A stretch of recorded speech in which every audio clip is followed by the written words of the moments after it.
Alright, what's up, guys? I'm trying to, let's see, to try and get in on this live stream actually with a link. For whatever reason, I guess the new format of YouTube is not letting me see. Let's see, live control room. Not letting me see what's going on with the stream right now. Let's see. In this video, Let's see here. Live dashboard, perhaps. Oh, here we go. We got it. What's going on, everybody? Hey, Petty Party is in. Pale Rider. Chris, what's going on? Over under on how long before Yu-Gi-Oh! Lovers crashes the party? No, I think Yu-Gi-Oh! Lovers starts the party. I think that's what we're waiting for. I'm sure Yu-Gi-Oh! Lovers is anxious and been waiting at his keyboard, F5ing, refreshing, trying to get in on the stream.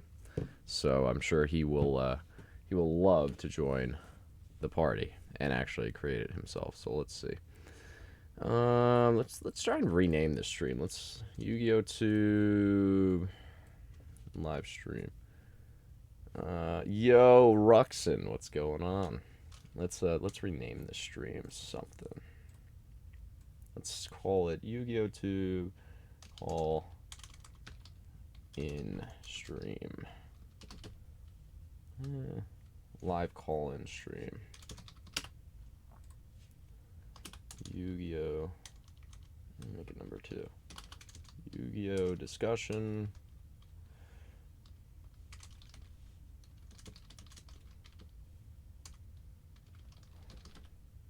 And chat. Cool. Alright, so let's see what's going on here. Seems like my headset is working. Seems like the mic is going well. Dark Magician 81, what's going on, dude? We got a lot of YouTubers in here. Petty, why don't you start a YouTube Petty Party? Why don't you give it a shot? That'd be fun. You get a whole YouTube discussion in here. Alright, hey, what's going on? Citrine Husky, Pale Rider. Let's see who else we got in here. Anybody else? Okay. So everybody, the link is below for a video chat, and obviously the phone number up top is the one to call in. So I'm sure we'll have some people calling in. I actually had a few people looking to call in, and actually I had a few questions from others, so I'm actually going to get to those questions. We had a few people that could not make the stream, unfortunately, and let's see if I can pull up their questions here. Let us see. Let me change the description of the stream. Good to go. Oh, you have a YouTube? I don't even know, dude.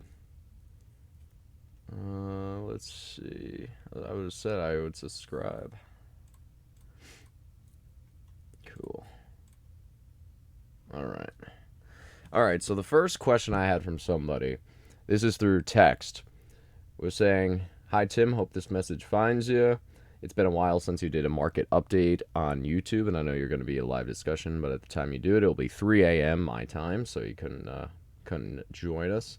He said, "So lately, I'm sure you may have seen this, there was an Ultimate Europrint First Ed Cyber End Dragon on UK eBay that went for over $2,000, and now there's a raw European copy at $600 plus current bid. Crazy hype around these GX cards. Take a look at these." And he sent me photos of the two. And again, this was from Casual Yugi Stuff, so thanks for the question there. Basically, yeah, GX is super hyped. I should actually make another video about this. GX is astronomically risen in the last, year or so? But this isn't really surprising. I I would not be surprised if it keeps going up, and that's the crazy part about GX. GX is just nuts. The probability of pull an ultimate is by far the hardest to pull, aside from ghost rares, the hardest to pull. If you're looking for one specific ultimate rare, it's even harder than ghost rares to pull. So now you're talking about a card that is harder than a ghost rare to pull. It's iconic. You got the cover cards, you got e-heroes, you got cyber end dragons, you got all the show kind of iconic monsters. And I'm not shocked at all. Let alone the fact that they're hard to grade, let alone hard to even find in mint these days. Yes, still undervalued, I agree. I think it's still going to keep going up. I'm shocked boxes are still under $1,000. I thought boxes would be way over $1,000. And keep in mind here that Yu-Gi-Oh at the time of GX wasn't quite as popular as it was in 2002, 2003 with the original OG era. Basically, in my opinion, I don't have facts behind this, but I think that GX cards were printed in much less quantities than that of obviously the old school original sets. So think of it, in my opinion, kind of like a Skyridge Pokemon or, all the Aquapolis, all the other sets that kind of, with the gold stars that weren't printed in mass quantities like that of base set, like that of all the Fossil Jungle. Sent off my Tempest today was sad.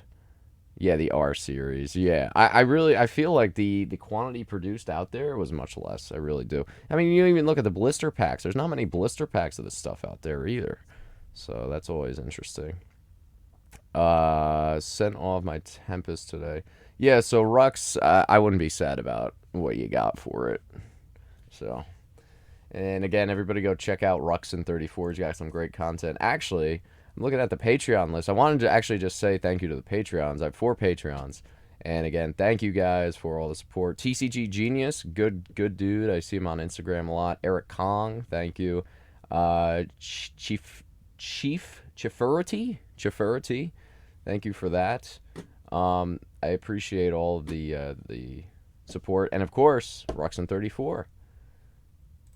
Appreciate that too. But yeah, no, GX cards are definitely still undervalued, which is crazy to say. I'm shocked you could still pick up Shining Flare for $2,000. It just boggles my mind, especially when you look at box prices. The odds of you pulling anything like that are through the roof, let alone in gem mint conditions. What are your thoughts on sealed product going forward? Thanks for joining, Richard. It's harder to pull a Blue Eyes from an LOB box than Charizard from a base set. Yeah, I mean, I agree. I mean, obviously. You only get 2 Ultras per box. The odds of you pulling the actual Blue Eyes out of the 2 Ultras per box is, what, 1 every 5 or 6 boxes. With a Charizard, if you buy 2 boxes, for example, you're gonna hit a Charizard out of 2 boxes, let's be honest. Probably out of 1. So, yeah, that's where we are seeing the price discrepancy. It's just hard to compare because Pokemon is just it appeals to such a wider, broader market. But Yu-Gi-Oh! Surprised me, especially with the Japanese OCG international market. I'm shocked at how much money is being spent internationally on Yu-Gi-Oh! So that is the one big advantage that Yu-Gi-Oh! Has that Pokemon doesn't, is the hardcore spenders from overseas. I mean, you're talking crazy, crazy money being dished out. You know what's funny? You got booster boxes like PSV, MFC going for thousands, but if someone buys that but doesn't end up with decent pulls, why risk it? Well, I mean, the chase is what keeps box prices high. Obviously there's a chance in an MFC box that you could pull a Dark Magician Girl and get it graded at 10. But you're saying, well, I mean, why would it be worth more than the actual card itself? Low supply would be one. Sealed box collectors is another reason. Third reason would obviously be because of that massive chase. Let's say you can pull a Dark Magician Girl and somehow, for example, get a BGS 10 or a Black Label. Then you're talking epic, epic money. The one box that actually is kind of undervalued in a way is still LOB, because LOB, it's what, 7-8 grand a box, and there is potential there. I mean, it's not an easy pull, but a Blue Eyes would double your money, which is rare in sealed product these days. And obviously, even like a Red Eyes or something like that wouldn't be too bad either. Exodia pieces, the Exodia head isn't too bad. And of course, the secret rares are pretty good too. I'm gonna make this thing smaller because it's basically taking over my whole head. I got a big forehead, so. Okay. Kinetic Trading. Hey, what's going on? Yu-Gi-Oh! Prodigy. What up, Tim? Pot of Avarice off the ban list. What would you value it? I've been selling them all day at 15 bucks. I mean, I'll take my profits. 15 bucks a pop is not bad for a card that was, what, a few days ago? Like, what, 4 bucks, 5 bucks? Triple. Basically tripled overnight. What's your opinion on picking up first edition classic cards? By the way, Yu-Gi-Oh! Prodigy, that was for the secret rare. The ultimate rares, I think, were over 100 now, which is nuts. And the DRO4, what were they, like 100 bucks too? Which I would definitely, I mean, if you're waiting to buy one, just wait at that point. What's your opinion on picking up first edition classic cards from the first series of sets, since a lot of them are still cheap? I like it. I mean, you can't ever go wrong with first edition classic cards. Obviously, if you can get them in mint condition, you're in better shape. But if you can even pick them up, you can't really lose with this stuff. Let's be honest. You get 2 ultras in a box. Even supers, you get 4 supers in a booster box, and the booster box is $5,000, for example.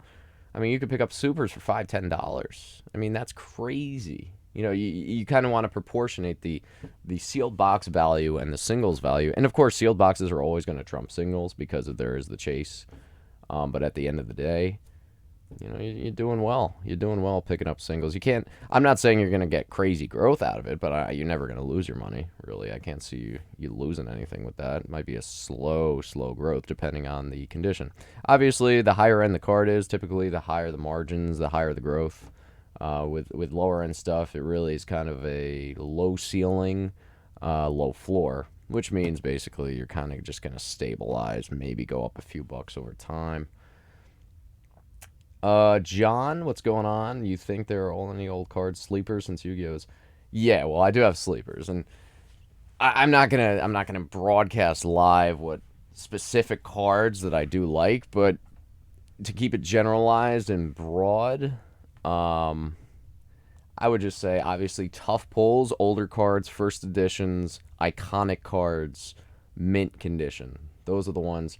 The rarest cards from the rarest boxes, the best cards from the most expensive boxes, the iconic cards, the mint cards. Those are the ones you want to go after. With any sort of potential tough pull rates. If it's a very difficult pull, then obviously there's added value there too. Which is more rare, LOB first or Dark Palette? Yeah, Pale Rider, that's a tough one. Hey, what's up, Philip? Philip C, what's going on? Dark Paladin corrected art or Blue Eyes? It's a tough call because let's be honest, Blue Eyes is there's probably more Blue Eyes out there. I mean, but at the same time, Dark Paladin, we don't know how many. We don't know how many Dark Paladin correcteds there are. There could be 100, there could be 400, there could be 3,000 sitting in a warehouse. No one really knows. And that's where I don't like a card where I don't know, at least I don't have a concrete range that this many were produced. You can't with that card, and that's why I'm just not a fan. And we've seen a downtick. I'm thinking of doing a market watch, guys, too. So market watch within the next month or so. Really a lot to discuss. I mean, I would need like 2 hours to go over the great trends that we're seeing. Yu-Gi-Oh is still as hot as ever, which is crazy to think about. Started with the original sets, went off to the GX sets, and it actually went from original to ghost rares, now to ultimate rares, and sealed boxes. Sealed GX boxes are the hottest new thing on the market. So very exciting times. Obviously, you're kind of riding this wave and seeing how far it can go. But a market watch would definitely be necessary. And I'm thinking of actually posting market watch 2 days or maybe even a few days before on the Patreon page, on my Patreon page to the Patreons. And then, a few days later, just posting it on the main channel. Because, again, the Patreons, thank you again for everything. And I feel like I'm not giving you guys enough for what you're doing. So, and I really do appreciate it. So I think an early market watch, or at least early access, could be a decent idea. But we'll see. I'm just throwing out ideas. Do a 2-hour market watch. Yeah, I mean, I really should. I should do like a 3-hour market watch. I'm still thinking of basically separating the original sets in one market watch, doing GX in another one, maybe 5Ds and promos and tournament packs, like miscellaneous stuff, in a third market watch. So, yeah, I need more time. Oh, I need more Tim. I need more Tim. Oh, we got someone here, Merfolk Magic, calling in the next 30 minutes. Have a couple questions. Someone re-entering the hobby, trying to complete early sets. Yeah, man, feel free. That's always exciting. I'm always excited to have someone call in. Always good stuff. Always a very, very fun thing to be actually able to interact with other collectors. Kind of just BS and just talk and see what your opinions are, especially if it were a different opinion. I'm not a Dark Paladin Corrected Art fan. Someone might be. They call in. We have a nice discussion. Someone else says, well, Charizard is nothing compared to Blue Eyes. I disagree. We discuss it. We get it on live video. Pretty good stuff. To have like an open forum where two differing or altering opinions can be discussed in front of, a crowd that actually is interested in the topics. I'm thinking LOB is more rare because of the hard pull. Yeah, so basically with the Paladin, you had to send the MFC First Ed Paladin to Upper Deck. Upper Deck then sends you back the corrected art Paladin. But here's my problem: is we even see online, we see that there are probably more corrected art 10s than there are error art 10s from the original packs. In which I think there are, from what I can guesstimate, there's probably around 60 or so 10s, maybe 50 PSA 10 Dark Paladin corrected arts. So that's quite a bit. Obviously, there's more 10 Blue Eyes, which I think Blue Eyes is closing in on 100 now. But the problem with Paladin is you don't know. I mean, we saw in the last year an influx of Paladins just come out of the blue. How long is it potentially until another one happens? I mean, it very well may never happen. We may never see Dark Paladins ever, be kind of leaked onto the market, and what's out there is out there. But at the same time, there's also a chance that we could see Dark Paladins continue to flood the market, just come out of the closets. And we had no idea where they were even from, or Upper Deck employees. We don't know. What do you think Upper Deck did with the pulled error Dark Paladins that were sent in? In my opinion, they definitely didn't destroy them.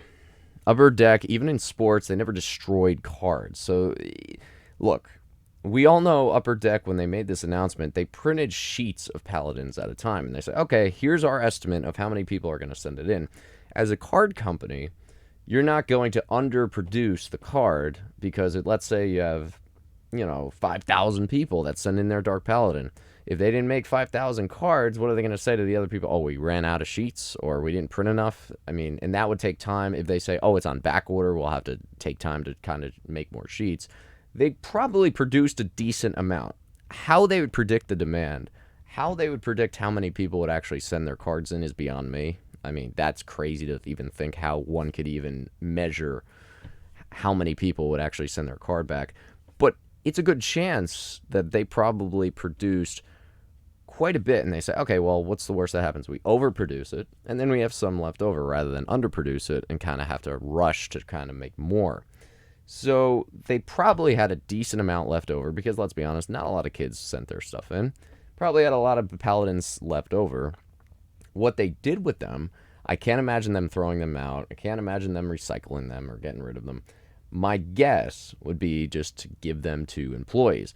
In Upper Deck and their employees, there's always been some sort of connection there. In the sports card industry, cards were backdoored illegally to employees. Very rare cards never actually made it into packs. Let's say there's a card, a Derek Jeter autograph, number to 5.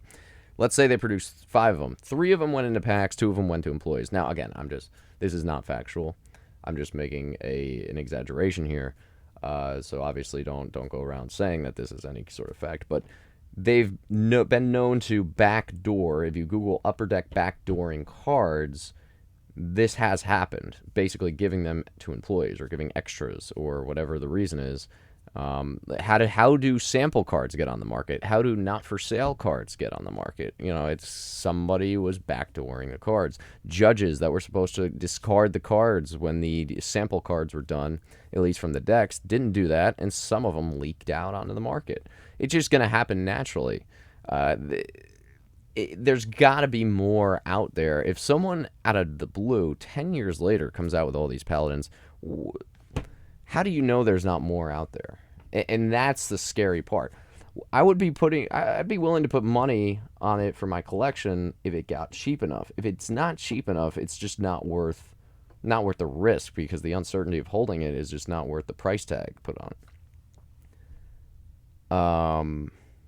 But yeah, no, I mean, if you have any opinions, call in. Let's talk Dark Paladin. Anybody want to talk Dark Paladin? I know Tony would love it. Tony would love to talk Dark Paladin. Even Ruxin, we could talk about it. Let's see. Oh yeah, 2.5K subs. Yes, thank you. I appreciate it, man. I'm having a special video. I'm not going to discuss what it's going to be about, but it's a pack opening, very unconventional. You'll never really see this on YouTube much, and it's Japanese OCG. That's all I'm going to say. Very, very cool, unique opening. Petty, yes you can. You can feel free. Richard, the First Ed Shining Flare Wingman, 2 to 2.5 grand. The Cyber End Dragon, about 2.5 grand as well. I would think the Shining Flare Wingman would compete with Cyber End Dragon. So, needless to say, the last Cyber End Dragon was 2.5. I'm sure Shining Flare would be around 2.5 as well, which is crazy for a First Ed 10.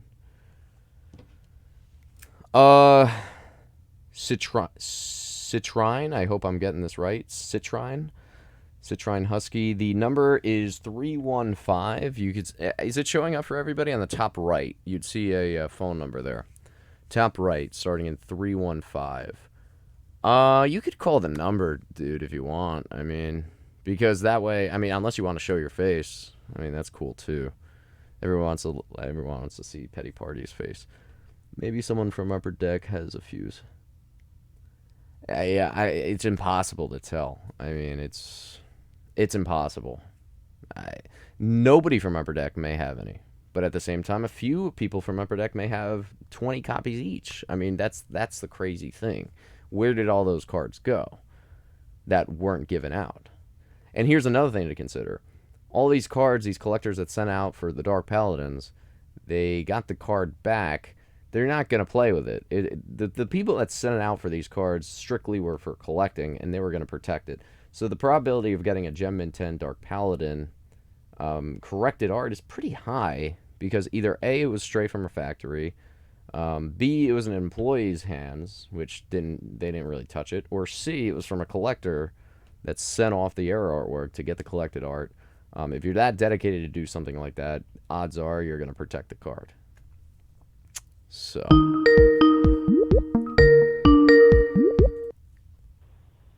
hey, wait, what's going on? How's it going? I'm trying. I saw that you have a. Is this Love Line? Yep. I'm trying to get you in. Let's see. I think you are in now. Hopefully. Yep. All right, cool. So, like, I remember that you made a video about 2 years ago about a 65K LOB case. Do you remember? Oh yes, the $65,000 LOB case. Yeah, and you were making a lot of big statements, like, saying that the market exploded, that the boxes they were gonna go really high, basically. You remember? Oh yeah. Well. Now that it's been like over 2 years, what exactly are your sources? What are my sources? Yeah, because you said that you had valid proof that a deal like that went down to 65K. Well, I mean, I have several messages from several reputable people. That's basically all I can say at that point. So was it paid in check? Was it paid in card value? How exactly was it paid? Oh, it definitely wasn't card value, no. From what I heard, it was actually like a bank wire or a bank transfer, something like that. So that's all the information. I mean, at the end of the day, I'm just going on the valid sources that I'm getting. And it's not like I don't like to hear from one person, oh, this sold for this much, because it's one person. But if I hear from multiple sources, then it's something to at least note, put in a video. So do you actually think that it actually happened or not? At the time, I don't know. I mean, at the time, it was kind of overvalued, but I guess someone was paying a premium for a sealed case, because it was strictly a sealed case. At the time, I didn't know because, well, let's be honest, it was a few thousand over per box of what they were going for. So the person was paying a premium. Would I be shocked? No, because keep in mind too, there was a BGS 10 Dark Magician Girl for, I think it was $9,000. That sold, and I actually know the person who bought that item. That was a legitimate sale. From what I hear, wait, the PSA Dark Magician Girl. the BGS 10, the gold label BGS 10, and a lot of people say, "Oh, this is fake. This can't be real." Where the Dark Magician Girl sold for, I think it was $8,000. But you said that you know the person that bought it. Yeah, I do know the person that bought the Dark Magician Girl. Yeah. Is it a normal collector or is it someone that's rich? Well, I mean, the thing is, if you're buying that kind of card, you're probably rich. whether it's a collector or whatever the case is, buying an $8,000. Yeah, cause I mean, in the end of the day, it's just cardboard, Oh yeah. So like yeah. Yeah. So Let's just say he dabbles in a bunch of different things. He was a big fan of Yu-Gi-Oh. He was trying to get back into the game as well. That was not the only expensive card that he had. He actually had a budget for Yu-Gi-Oh in terms of an investment budget. He would put X amount of money. I don't want to obviously say anything because I don't know if he'd want me saying how much he would put, but he would put X amount of cash every month into Yu-Gi-Oh cards. He'd put X amount of cash into luxury, other items, which again I don't want to really give too many details.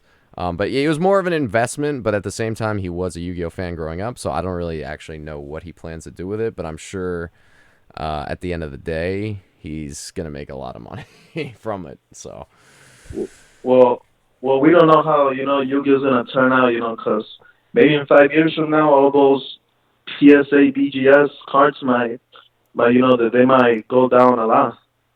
Yeah, it's a tough call because with the grading companies, the biggest concern, in my opinion, with the whole trading card industry, concern number one, first of all, the chat, can you guys all hear? I assume you can all hear. And what was your name again? I apologize. I didn't get your name.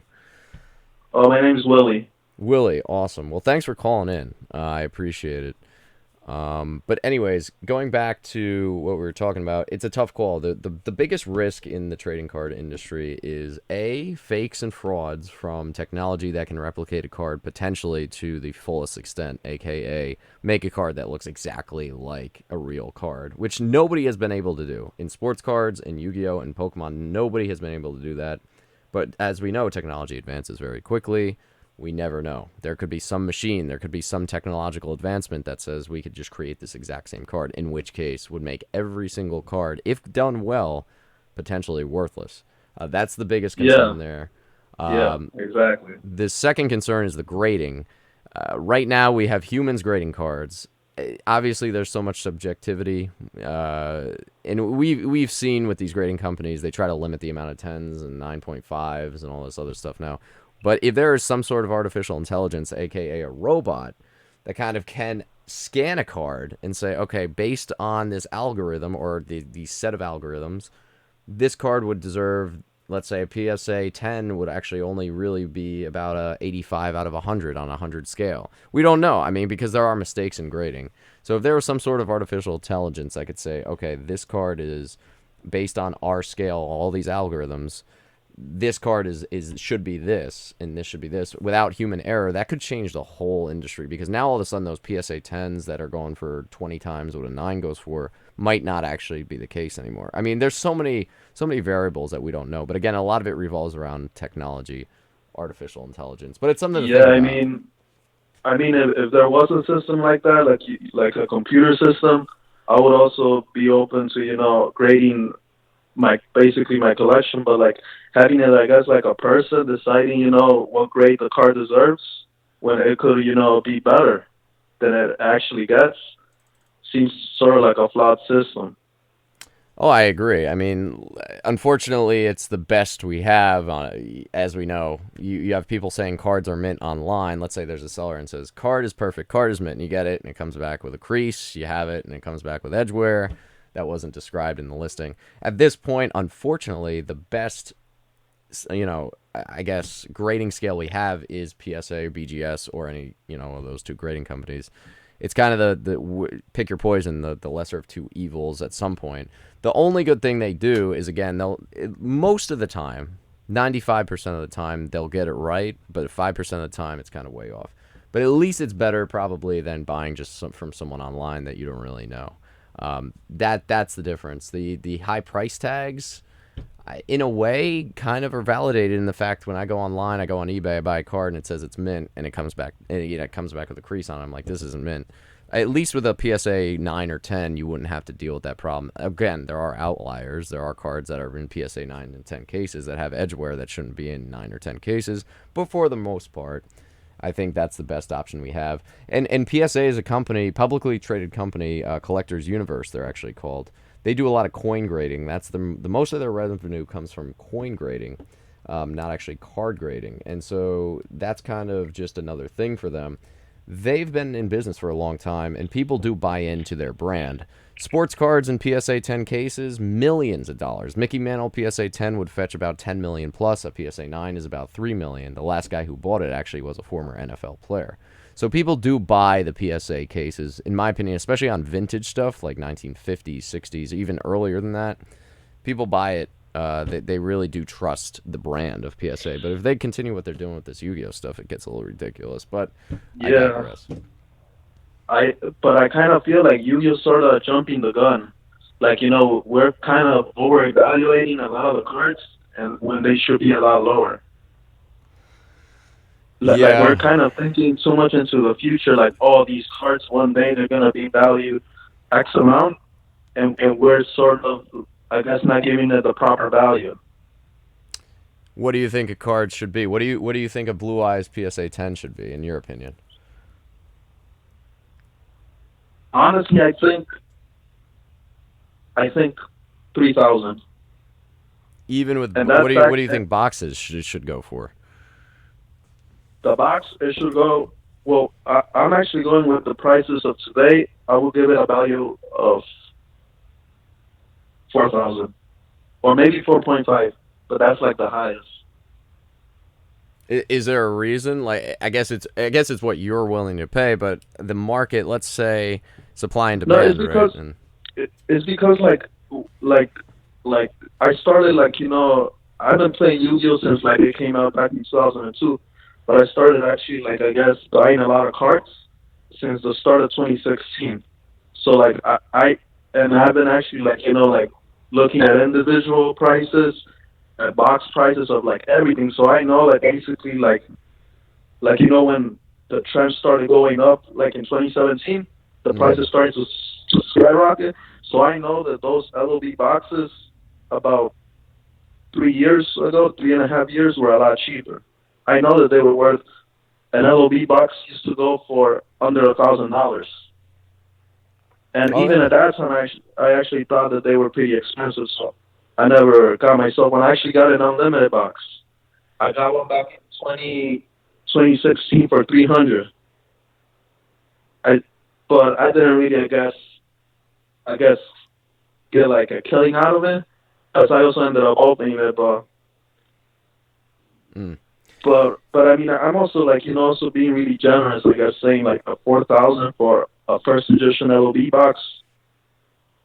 But that's just my opinion. Well, what's your opinion on the value of a box?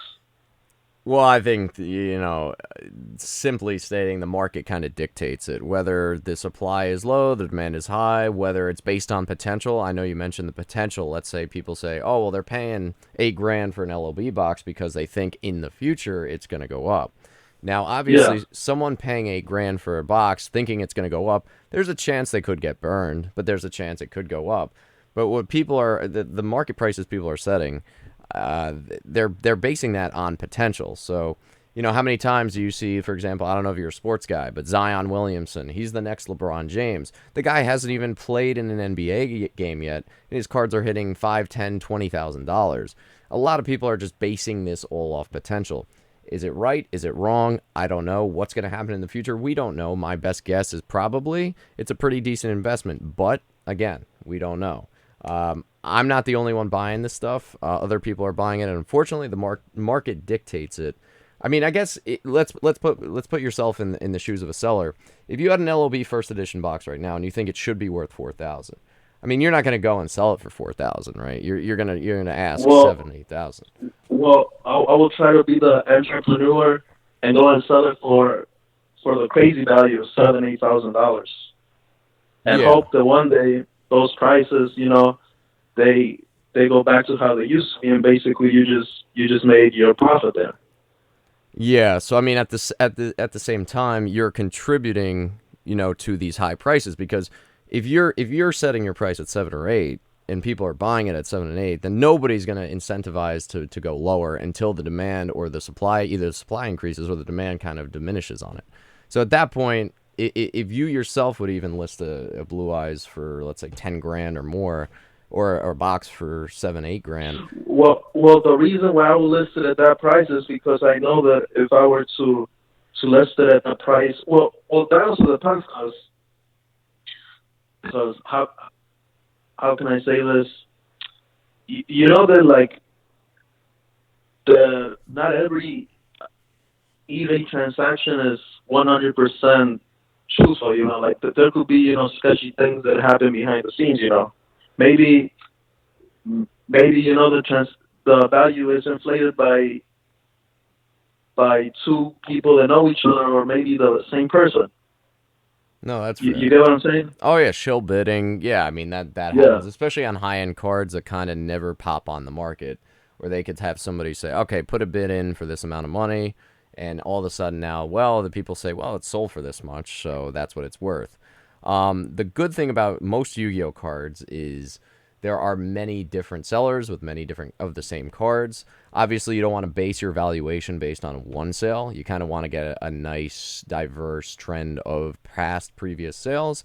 And if they're all in the same range, let's say it sells for 3 grand, 3.5, 3.3, 3.8, then it's probably between 3 and 3.8. At that point, you have a good idea. If you're looking at one card that has sold in the past 12 months, obviously that's kind of buyer beware. At that point, you don't know what that card's worth. It might be legit, it might not be legit. Obviously, the more sample size you have in something and the more research you can do, that's the best way to do it, because at least that way you can't have 10 different auctions from 10 different sellers being all shilled up, because at that point it's not gonna work. The ones you got to be worried about is the ones that are very unique, very rare, that never hit the block, and they go for a certain amount of money, and then you say, well, did it really sell for that? Did it not? But something to know too, if you're always waiting and waiting and waiting for a card or cards to go down, you might be disappointed, right? Because people waiting on Charizards to go down in Pokemon and base set, people waiting and waiting away, saying, oh, it's gone up so high, it's got to go down eventually. It hasn't, and it's been years upon years upon years. And who knows in the future, that $40,000 price tag for first ed Charizard, who knows what that's going to be worth 20 years from now? It might be lower, it might be higher. But at the end of the day, the one thing to note, if you do wait, you are taking that risk of, well, I may never get it because I always think it's going to go down. But at the same time, if you don't wait and you impulse buy, then you have to say, okay, well, I'm taking the risk here that I think it's going to go up. So that's all something to think about. Yeah. Hey Tim, what were you doing in the end of 2015, start of 2016 about Yu-Gi-Oh? Were you already buying the cards, or when exactly did you start collecting them for the great value? 2015 is probably when I started submitting to grading, because I kind of had these old cards in my binder, right? And I was like, well, these are old. They're in pretty good shape. Let me just give it a shot. I was always a big sports fan, so I did some grading with sports cards. I did some Pokemon cards. I said, why not Yu-Gi-Oh? Let's just see if there's a market for this stuff. So I think I graded an Exodia piece from LOB. First edition? Yeah, and then it was like a DDS. Yeah, and a DDS Exodia head, something like that. It was pretty modest stuff, but I just threw like 3 cards in it. And so let's just see what comes back. And I Okay. think they came back like 9s or something, or maybe 110. I threw them on eBay. At the time on eBay, there were no PSA graded Yu-Gi-Oh cards on in the entire eBay. Threw them on And this eBay. is in and this Uh, is in 2015 or 2016. oh, it was probably before 2016. It was probably even maybe before 2015. And I threw them on eBay. I said, let me see if actually people care about graded Yu-Gi-Oh cards, because it's more of a player's game than a collector game. Unlike Pokemon, a lot of people didn't even know how to play, and they kind of collected the cards. So I said, let me just throw it on eBay. Threw it on eBay, and I had some sales. I was like, all right, this is actually working out well. I ended up buying some more raw cards, graded them. Bought some cards I thought would go up, like ultimate rare cards, first edition cards from the original sets. And when was this? When you started, I guess, buying them, like like to like fill the binder. Was this like in 2016 or It was, earlier? yeah, it was definitely before, because when I started the channel, I probably was getting into vintage Yu-Gi-Oh cards at least 1 or 2 years before that.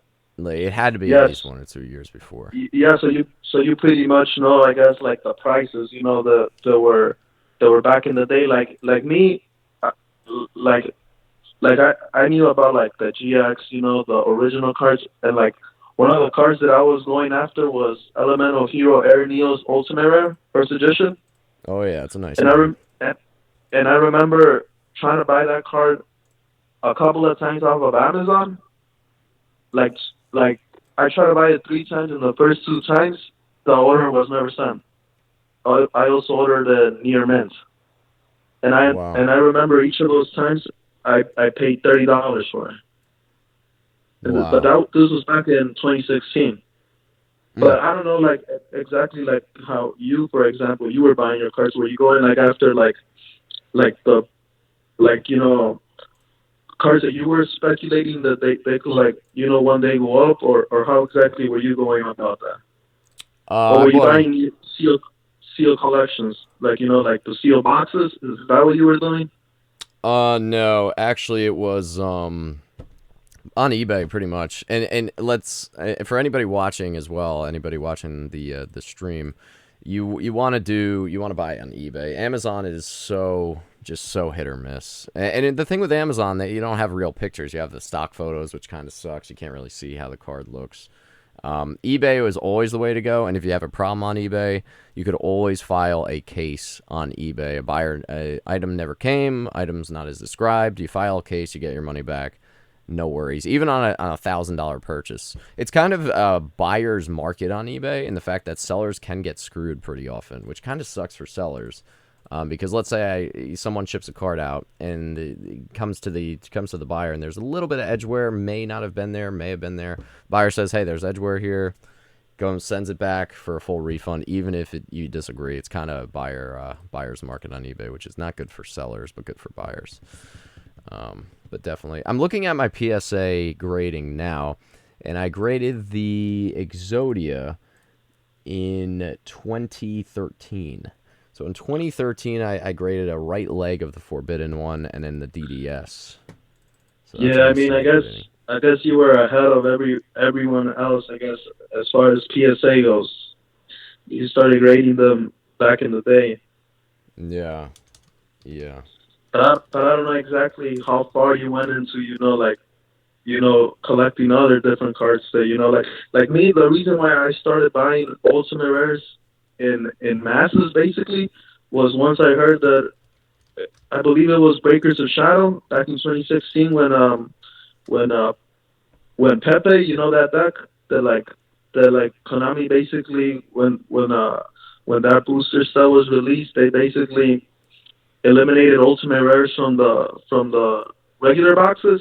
Yeah, I yeah. knew that eventually people were gonna catch on, and they were gonna say like, wait a minute, we are only getting 3 ultimate rares every time an OTS pack comes out, and people were eventually gonna return to get the older ultimate rares that they want basically. No, yeah, definitely. Yeah. I don't know if you also caught on to that, or if you didn't, if you caught on to that. The Did you biggest catch on to that? The biggest things that I really got into when I started like buying was like LOB, First Dead stuff. I was buying Ultimate Rare cover cards. Like I remember buying Ancient Gear Golem, for example, Ultimate Rare First Edition. I was buying those Okay. cards for $7, $8 near mint first edition, Yeah. which is crazy. You know, it's just out of Yeah. control. The Ghost Rares was Wait, the wait. one regret I had. I did not get into Ghost Rares, which really blows. But Well, it not is. really. I mean, Ghost Rares, they're okay, but I don't really agree with their value. Like some of them, well, actually, I do because I know that the first edition Stardust from the Duelist Genesis, that card should have the value of over $200 because I know that like that those packs were only available via sneak peek and via the tints. Yeah. So there was no way to get those packs, in mass quantities of a regular box of 24. So I know that like to pull a Ghost Rare First Edition Stardust, that's actually one of the cards I should have bought. I got the Unlimited, but I don't have the First Edition Stardust. Yeah, the unlimited. That's unfortunate. Yeah, you know. I always tried to stay Yeah. with first ed, just pay the extra and get the first ed. But I appreciate you calling in, man, and I look forward to No, no. talking with you again. Actually, I have one more question for you. Sure. I want to ask if you buy sealed OTS boxes. No. If anything, I'd buy sealed like tournament pack stuff, but I don't buy OTS. I don't buy Astral Pack. I don't buy any. It's too new for me. That's part of the problem. I don't like to buy any new stuff unless it's really a tough pull. Like one thing I may get into eventually is the parallel rares that just came out in these other sets. But Ghost Rares for me are about the newest that I'll get into. I'm not big into really new I, stuff. I think that I think that me and you we kind of invest differently because instead of me trying to go for the big price items from back then, I go for the newer Astro Pack sealed OTS boxes. But when I buy them, I don't buy them to keep them sealed. I buy them to open them. Yeah, and I mean there could be potential. I mean, we saw with Champion Pack that stuff went way up. The Champion Pack stuff. So I mean, let's be honest. Yeah, At the but end of the day, they're very limited run products. So if you're gonna go new stuff, OTS packs might not be the worst bet. Just not for me. okay. So like an OTS box, how much would you say is a decent price to get them at 300, Oh three God. fifty? Yeah, I don't even know what they go for these. I assume what are they between 3 and 5? Is that usually does it depend on the pack? Like one to how many have they made so far? There've been quite a few, right? So you're saying that you don't have Ghost over Ultimate Rare? No, no, So you didn't see the value in there. no, no. I don't I mean, personally. have you checked how much Max C is going for right now? Oh, I'm sure. The thing is with that card, isn't it? A lot of people play with it, right? So that's like I Ash mean, Blossom is another one. Like I think if any cards will go up in the new stuff, I like for example Ash Blossom from the pack. I think that's a decent bet. I mean, long term. I um, mean, the problem is though everybody buying the stuff now knows, okay, well this is a rare card. I'm going to keep it in good shape. Back in the day, nobody thought these cards were going to be worth anything, and they just played with them. And little kids a lot of the time had the cards. Now it's more adult players know the value of the cards. Most of them will probably keep them in good shape. So the odds of it getting, for example, a high grade, pretty likely compared to something older. back in 2016, three Max C used to go for about $200. Right now that they're going for about 800, which I don't, which obviously I'm not gonna say that I agree with those prices, but I'm just Yeah. saying that like a lot of the OCS packs and Astro packs, those actually I see that those have a lot of present and future value. Well, that's interesting. I'm actually going to check the chat and see. I actually would love to have someone call in too and get their opinion. For me, it's just not, it's just not for me. But again, I appreciate you coming on. And do you have a YouTube name that I could give out to the chat? For anyone who wants to check out the YouTube? No, but I'll definitely call back next time you have uh, a live session so that like we can keep discussing about you here basically. Awesome, man. I really, really appreciate you All right, calling, and thank you again all right, so man. much. Take care. So there you have it. Some interesting discussion. OTS packs. What do you guys think? I'm not buying it. I'm not into it. I don't like the old stuff. Just not for me. Looks like we got a Petty Party coming in here soon. So, yep, it looks like Petty Party is in here. And is this Petty Party?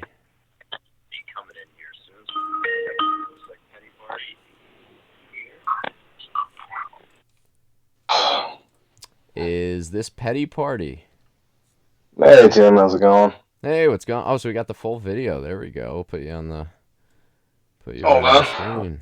Yeah. Doing some high-tech stuff here. Uh-oh. Awesome. That terrifies me. Well, now we just need Scott in here. Let's get Scott calling in.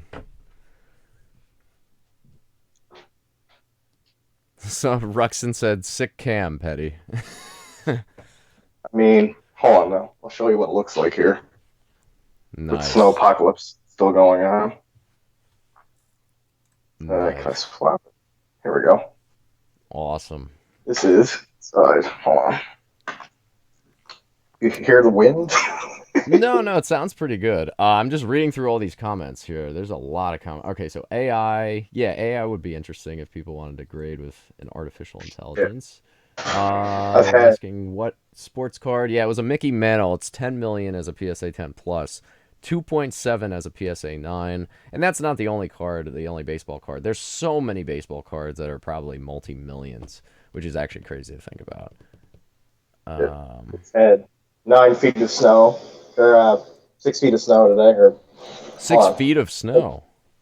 Yeah, there's 6 feet of snow on my deck right now. There's been about 3-4 feet actually fall, and the wind is 80 miles an hour right now. Whoa. The door just blew off. You gonna do a live stream? You're gonna call in from outside in a blizzard? No, I'm not doing that. I'm going back there. Like a news report. Like you're gonna do the weather report? Plenty of people do that. Well, are you drinking and hopefully staying warm that way? Oh yeah, I'm just chilling in the basement now. Yeah, there you go. It's a Friday night, so I'm the only loser to not be going out. I'm just stuck inside talking about Yu-Gi-Oh cards on a Friday night. But hey, that's a channel. Oh, someone else is calling. Whoever is calling, I'm just gonna take this call from Petty Party. Great dude. And feel free. I wonder if I could put it on hold. That would be interesting, but I don't think you could do that. I mean, we could always do a 3-way call. Sure, why not? Hello? Hey, how's it going? You want to actually just call right back, and I'll try to merge you in on the call I have? Can you hear me? Yeah, that sounds good. All right, great. Yeah, just if you want to call right back, I'll merge the call. Sounds perfect. I'll talk to you in a minute. Great.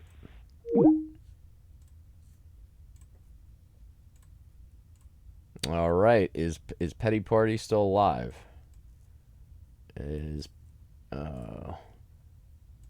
Did I disconnect from Petty Party? Yo, what's up, Viggy? What's going on, Vix? Cards over electricity, yeah. Yeah, so. Hey, what's going on? Hey, how you doing? Who is this? This is Bulls fan 1994. How you been? This is Bulls fan 1994. What's going on, Bulls fan 1994? It's great, man. It's great. I'm a very, very proud listener and supporter to the stream. I just wanted to come on here and ask you, what's your favorite Yu-Gi-Oh card that you own? Favorite Yu-Gi-Oh card that I own? Exodia Necros. Oh, that's a good one. Mine is the Blue Eyes. That's my favorite one. Blue Eyes is your favorite? Yeah. Big fan. Apparently you have it near you on the stream. I'd like to see it if you have it on you. That would be awesome. Wait, if I have it on me? The Blue Eyes? Yeah. Oh yeah, that's a way I cannot access that right now. I can't. Unfortunately, we don't have any commercial breaks, so I can't get right to it. Understood. Yeah, so I'm very glad I got to get on the stream and support, and good luck with everything. I'm glad I got the answer from you. Yeah, well, any second or third, cards you like, or is it just the blue eyes? Is that your only one? Oh, definitely the blue eyes. Yeah. What? You want to speak? Oh yeah, so it's you know who Bulls fan is, right? Oh, I know who Bulls fan is. Bulls fan's my boy. All right, My boy. Bulls fan's your boy. That's what I like to hear. Do you have a YouTube And that people can go check out and subscribe to? unfortunately, I do not have a YouTube. That's No something YouTube. that I do not currently possess right now. So, Oh man. that, yeah. Well, Yeah, man. So thank you again for letting me be on the stream. Hope some more people give in some calls. I'd like to hear their questions as well. absolutely. And from what I hear, Bulls fan, you're an avid Fortnite player. So there's a lot of Fortnite people in here. So we could always get a Oh spot. yes, I'm actually playing as we speak. So that's how we do it here. Oh, there you go. Good stuff. All right. All right, man. Thanks a lot, YugiohTube. See you around. All right. I will see you later. Have a good one. Yeah, Tim. What's going on? So I don't know what happened with that. Trying to merge a call. That obviously wasn't working out too well. So No worries. I apologize for that. Hopefully we can merge calls and get like a four-way conversation going. No worries. Okay, so what do you want to talk about tonight? Because so far what we've had was GX, we've had OTS packs, we've had cards should not be worth $4,000 and $8,000. We've had all these different opinions. We've had grading discussions. It's too subjective. It's inconsistent. We've had where do you get your sources and your rumors from and all that good stuff. So what is up next? Are you're big into the GX discussion? Are you big into ghost rares? What are we thinking? Dealer's pick. Let's take prize cards. We haven't talked Ooh, about that's prize a good cards. Yeah. What is your opinion of prize cards? Super Because undervalued. I Super undervalued. now let me ask you, do you have a Cyberstein? No. You do not have a I was gonna Cyberstein. before Christmas when the selling Bonanza on Probstein was going on, but I was broke. Oh So man. So, yeah, I can't believe 4 of them went up for sale in around 2 weeks. Oh jeez. Yeah, that's horrible. Oh, so you The have people fact that asking for a bigger $5,000 screen. right now is criminal. Yeah. I mean, dude, it's brutal. It's a tough call. I think Cyberstein's one of the most undervalued cards right now. I agree with you. I think the first prize card, always an iconic monster. Yeah, there's a bunch out there, but by a bunch I mean 120 to 140 copies. At the end of the day, that's nothing. The only drawback is that all the reprints use the same art. If it had a different art, I think the value would be way higher.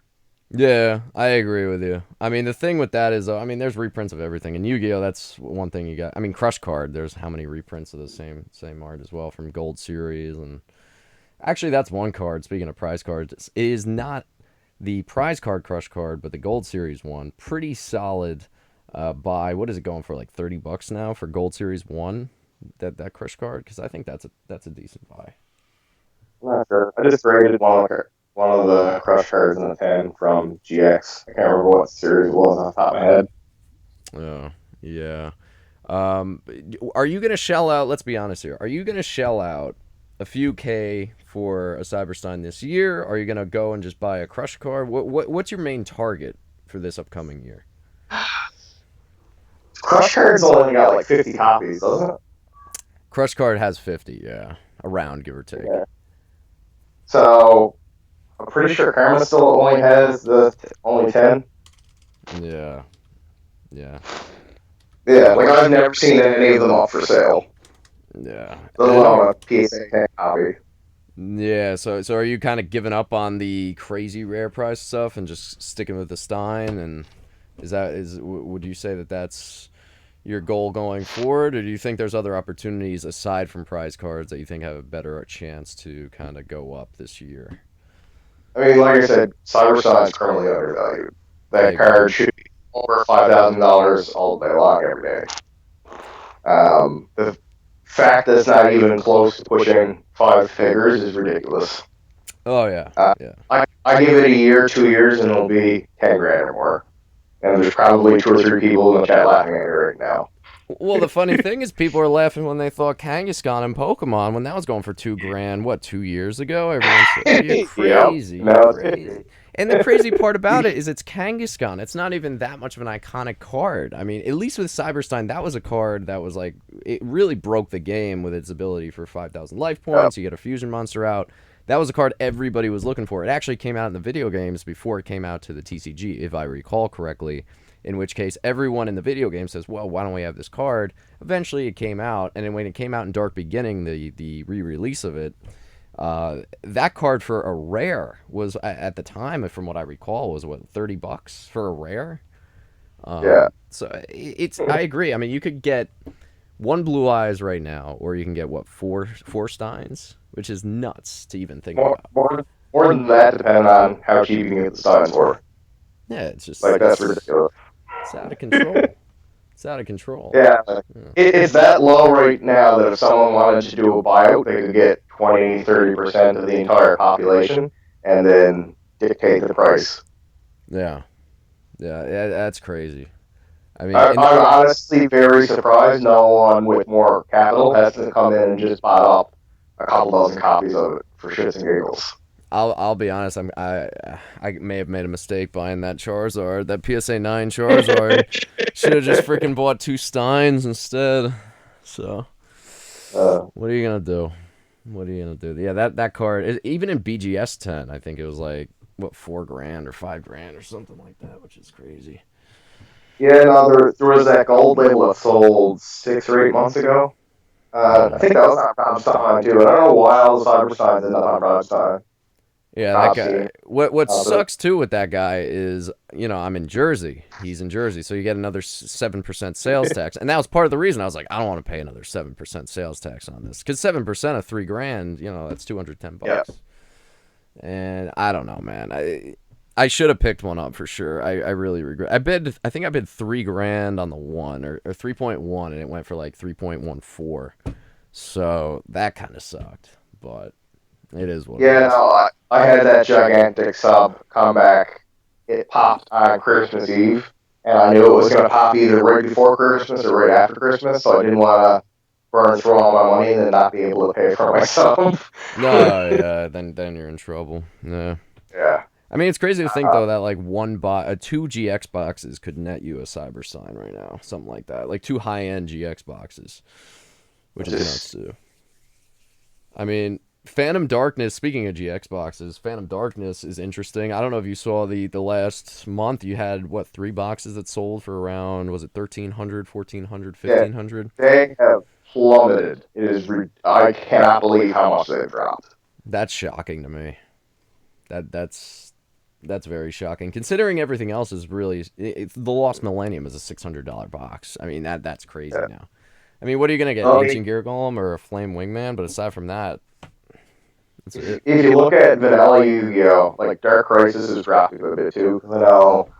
There 6-7 months ago, there was one Dark Crisis box that sold for 2,000. There was a couple around 1,700-1,800. Like, it was going for, good money. Now there's a few up for sale. I think there's lowest one right now is 1,500, and it's not moving. Yeah, it's crazy. It's crazy. I mean, it's out of control. I mean, Gladiator's Assault, that set's interesting to me. I just don't like how there are so many blister packs out there. There's too many. There's too many. Yeah. It's too many. What about Gold Series 5? I know you were looking at that Blue Eyes and you said, oh, it was $500. Are you a buyer at $500? Gold Series 5 Blue Eyes White Dragon? Now that the boxes have spiked so much, I am all day long. I didn't realize how much boxes has spiked the last couple months on that. It's crazy. I sold 4 boxes because I actually have a decent chunk of the Gold Series 5 boxes sealed. But even if I buy them or I open them, I'm not gonna get a 10, or I'm gonna have to open at least a case probably to get like a 10 worthy card. I sold them at 200. I put them up for 200. It was 4 boxes. They sold like by 3 days. In 3 days, they were gone for 200. I look now and they're 330, which is crazy. Yep. So one of my buddies is sitting on a few cases of them, and I've been trying to get him to sell them to me the last 6 months, and he won't. I think when I was trying to get him to sell them to me, they were sitting at somewhere between 120 and 140. Now they've more than doubled. Well, the everybody loves a chase, so those cards, you get a fresh card, the odds of it being a 10 are so slim. I mean, I've opened a bunch of it too, and it's just out of control. And I think your big sell that you had a few months ago is kind of what spurred this, because people are trying to pivot into getting a 10 out of it. Oh, look at how much Tim sold his for. Yeah, well, I didn't sell mine. Only a little bit. Yeah, I did not sell my Blue Eyes. I asked 14. I actually had a few offers of 11, 1.1, and then I think I had one at like 1.2, and I didn't take it stupidly. But it is what it is. Didn't someone sell one for 1,500? I thought that was you. I know I was asking 15. I don't know if because I know I got an offer of like 1.1 and 1.2. I think 2 separate offers, but I did not take that, which again, as it turns out, was a mistake because some guy randomly had 6 or 7 of them in their submission, which is nuts. I don't know how they get 6 or 7 gems in one submission, because that's a card that's in my opinion as tough as Injection Fairy Lily almost to get a 10. Well, like, especially now with how anal PSA's been on their gradings the last few months. Yeah, because there's no rhyme or reason to it. Like, I sit in 2 trap holes that were both shots of 10s, and another one that was a strong 9 or a super weak 10. The weak 9, or the weak 10 worthy one got a 9, which I was half expecting because that's some back scratching.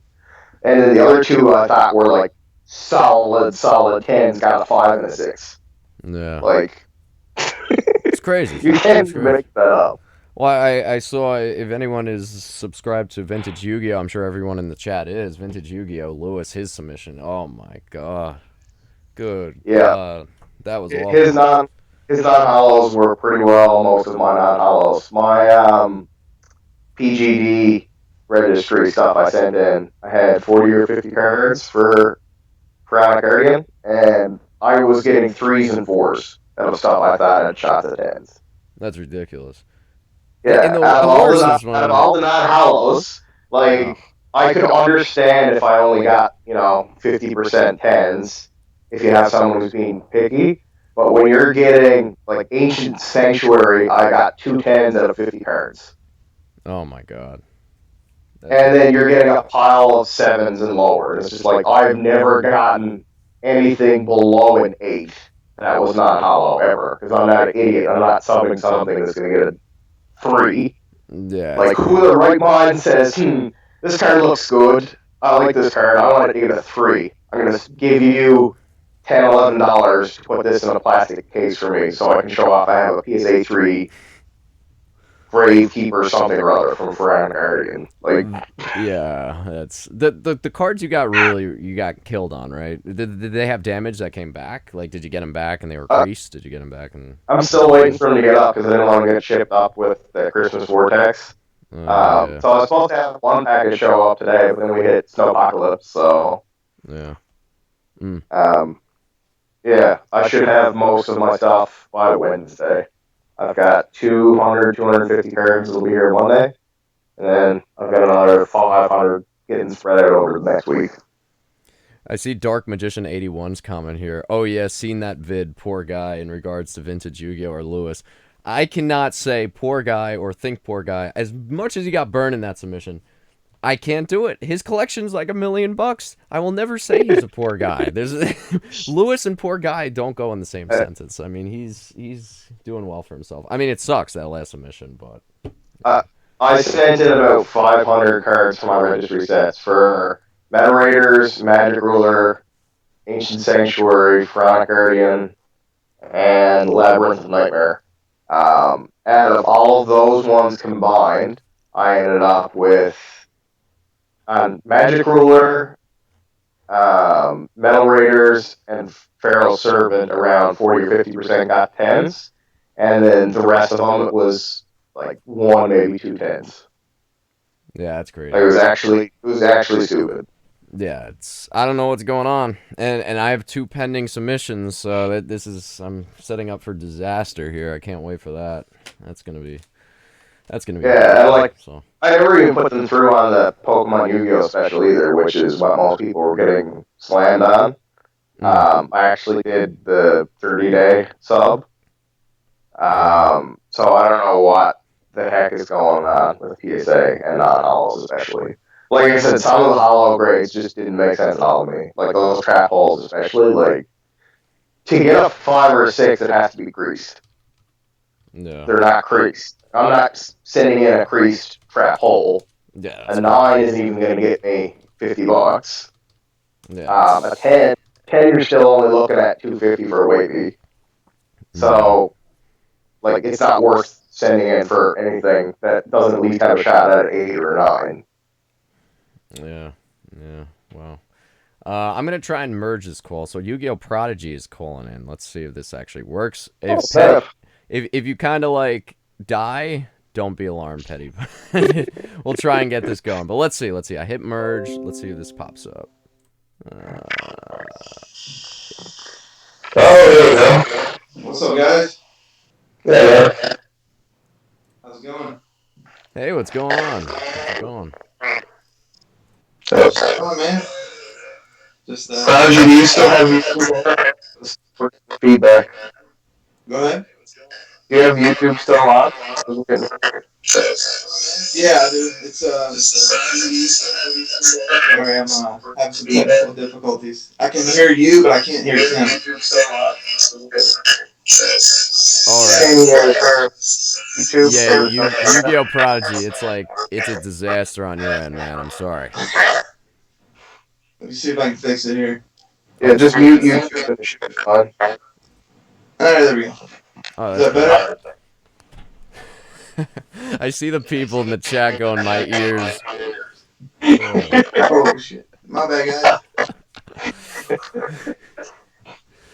Oh, man. What's good? What's going on? Are you on Skype now, or are you on, like a phone call? Oh, I'm on Skype. Skype, because I'm trying to look at your video, but it's just blank logo. Yeah, I can see it. It looks like a brick wall. It looks really cool. I don't know how you did that. Yeah, it's a nice little backdrop. That's what I use for most of my videos. Oh, cool. What you guys up to for Friday? Talking Yu-Gi-Oh, man, like a nerd. So you're talking about the prize cards. You seeing that you think the value is going to go up even higher in the future, or what do you think? All it takes for someone in Magic or Pokemon or any other collectible market to see how unorthodox Cybersonic is actually and buy a couple dozen copies, the prices will skyrocket. Right. For sure. Hey, Yu-Gi-Oh! Prodigy, if you don't mind, if you just like could lower the volume on either your headset or like the computer, because I was getting a lot of feedback on my end and actually on the chat. They're saying their ears are like bleeding right now. So if you could just. My bad, guys. Is that a little better? Let's see. I think so. I hear myself a little bit, but if you could do it a little bit more, I think we'd be perfect. Alright, sorry I don't use Skype too often. What did you guys see that those 3 LB first blisters sell the other day, the Toys R Us ones? I didn't even know there was first edition LB blisters. I thought they were all fake. No, those they had a small set come out in California, at least from what I'm aware of. What do you know much on it, Tim? No. You're talking first edition blister packs? Yeah, the LB. There was 3 of them. This guy sold for, I think it went for $750. For all 3 or each? Yeah, for all 3 total. It was on Oh, eBay. that's Yeah, I bid up to 700, but somebody outbid me. Whoever got those, kind of jealous. Oh, I yeah. think I Just know. I think I know what you're talking about, actually. Yeah. So basically, they're at like KB Toys and that kind of stuff. Yeah, Yeah, I remember seeing those actually. Yeah, that's crazy because they are at the end of the day they're from hobby boxes or booster boxes, I guess I should say, which is nuts. just like repackaged stuff. Yeah, yeah, which is crazy. doesn't matter. Base LOB booster packs are going for 200 to 300 bucks now. Yeah, that's crazy.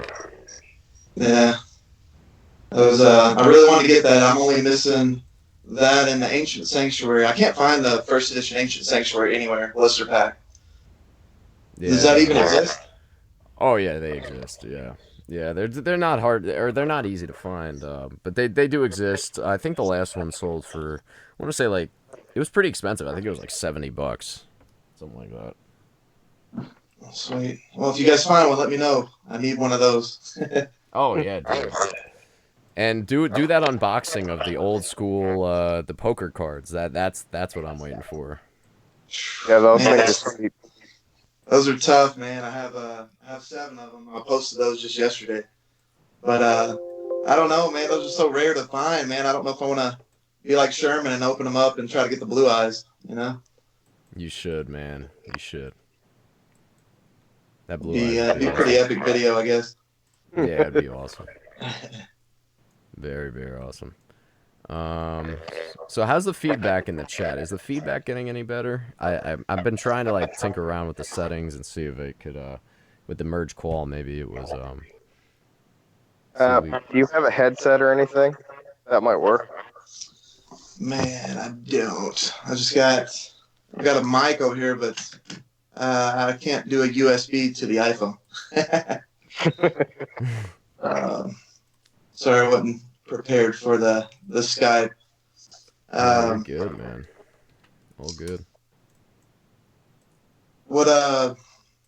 So y'all been talking a little bit about the LOB booster boxes. What about the Spell Ruler first editions?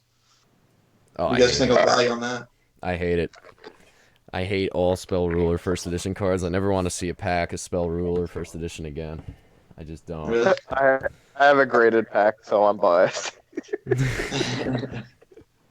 Somebody bought one. I saw a loose pack it went for like $25 on eBay. Somebody got a steal there.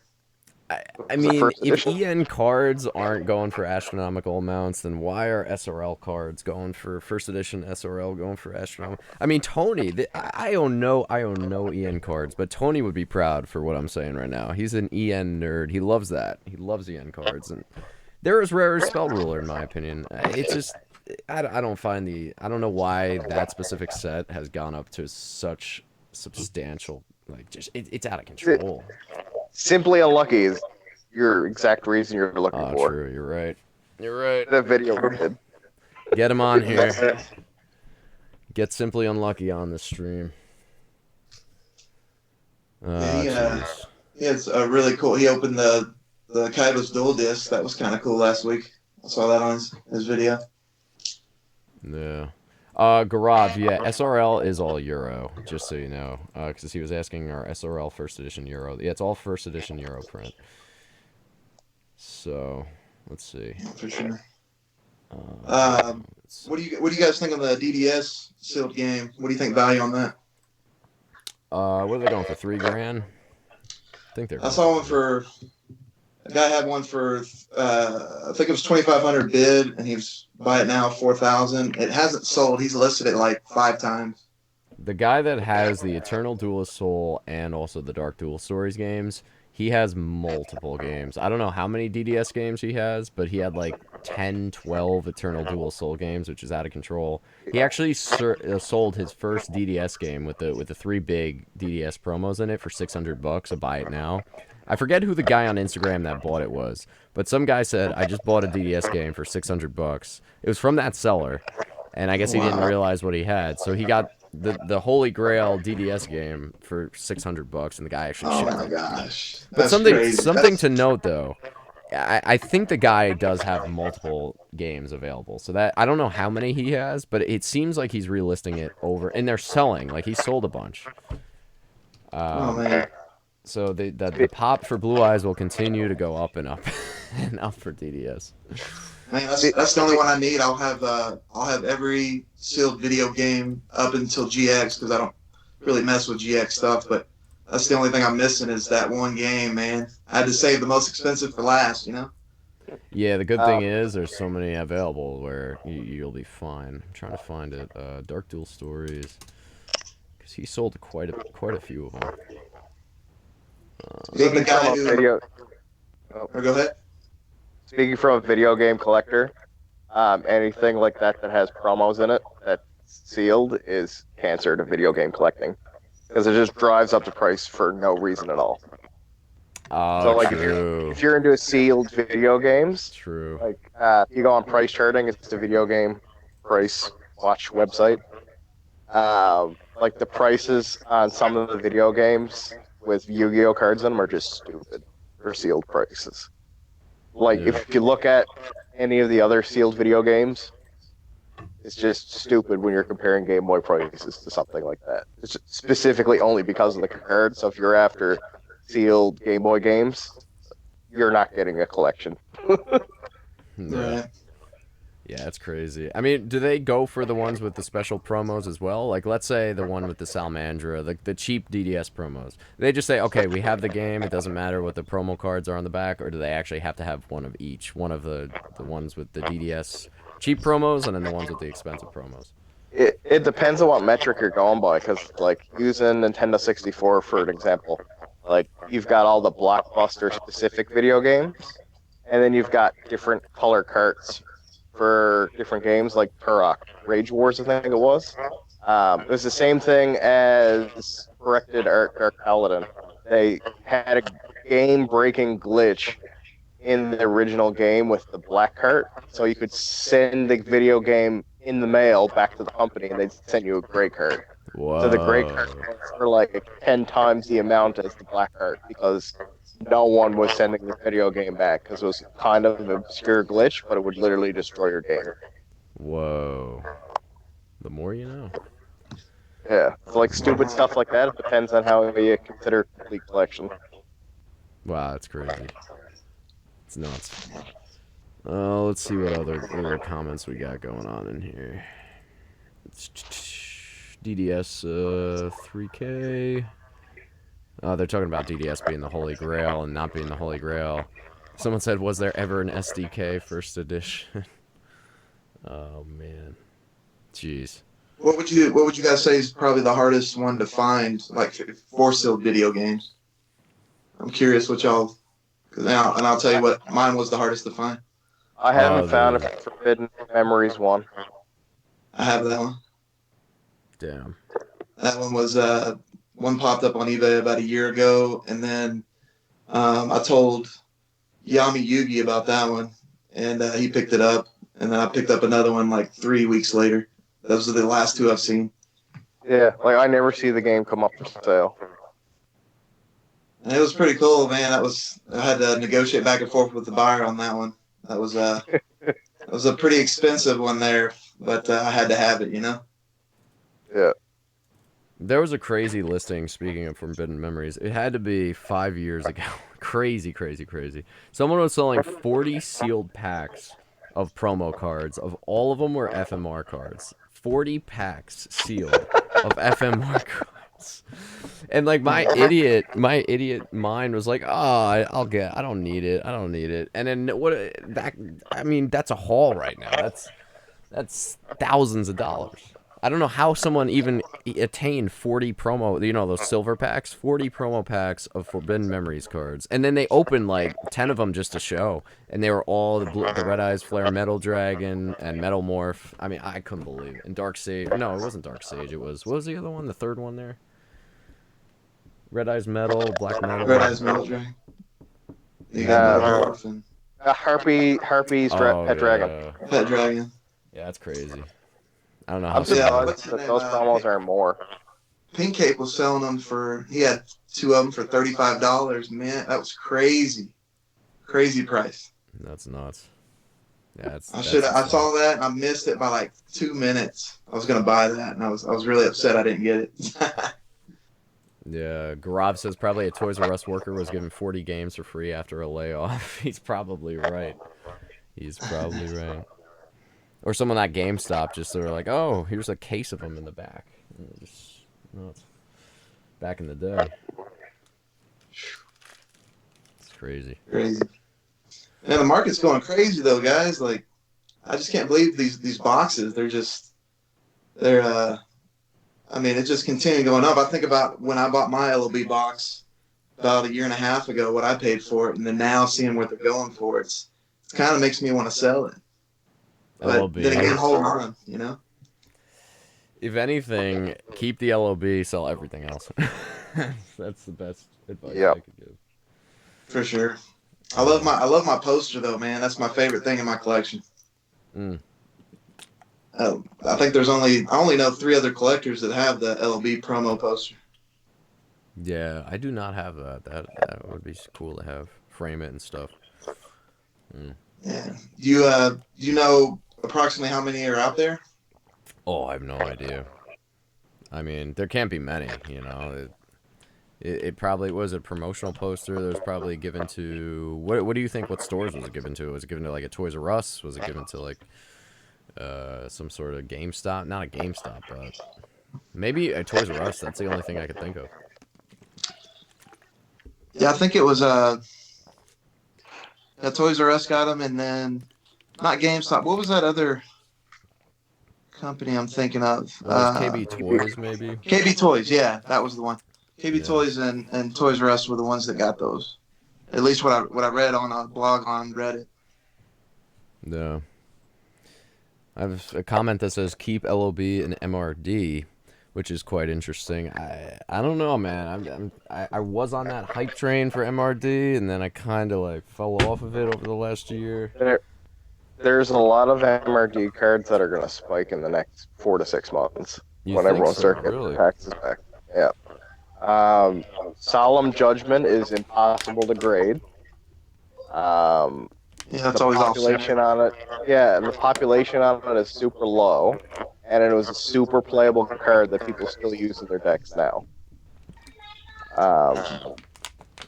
Summon Skull spiked a lot in the last few months. Time Wizard, I don't know why it hasn't spiked. Doesn't make sense. It's held steady the last year. Even with the high pop counts, you think MRD is a solid buy? Depending on the card. Like, a lot of the supers are just worthless. No sense. Mm. Do you think that will carry over? Do you think the ultra rare gems are going to carry over the other sets? I think there's a lot of ultra rare gems that are actually undervalued. You know, basing on the fact that they're 2 per box, it's honestly harder to pull a set ultra than it is to pull the secret. Yep. Which is nuts. So you mean like Time Wizard, or which one are you meaning? Just in general, you open a booster box, the odds of you getting a one specific ultra that you're looking for are lower than that of a secret. Because, you know, there's only 2 ultras a box, and there's, what, typically 10 ultras in the set, or even more, 12 ultras? In which case... So it's, yeah, it's 4 and 6 for a secret, and then it's 2 out of 5. Yeah. Yeah, I think if any of the boxes, I'll probably end up just keeping the ILCs and the MFC and the LOB. Anything else, I think I'll probably let loose. I think those ones are the ones that are going to hold the most value for sure. You just don't see them pop up often, especially MSC. I mean, they're crazy prices on eBay on those, but nobody's buying them at those prices. Someone's sitting on a pallet of MFC boxes, from what I've been told. A pallet of them? A pallet.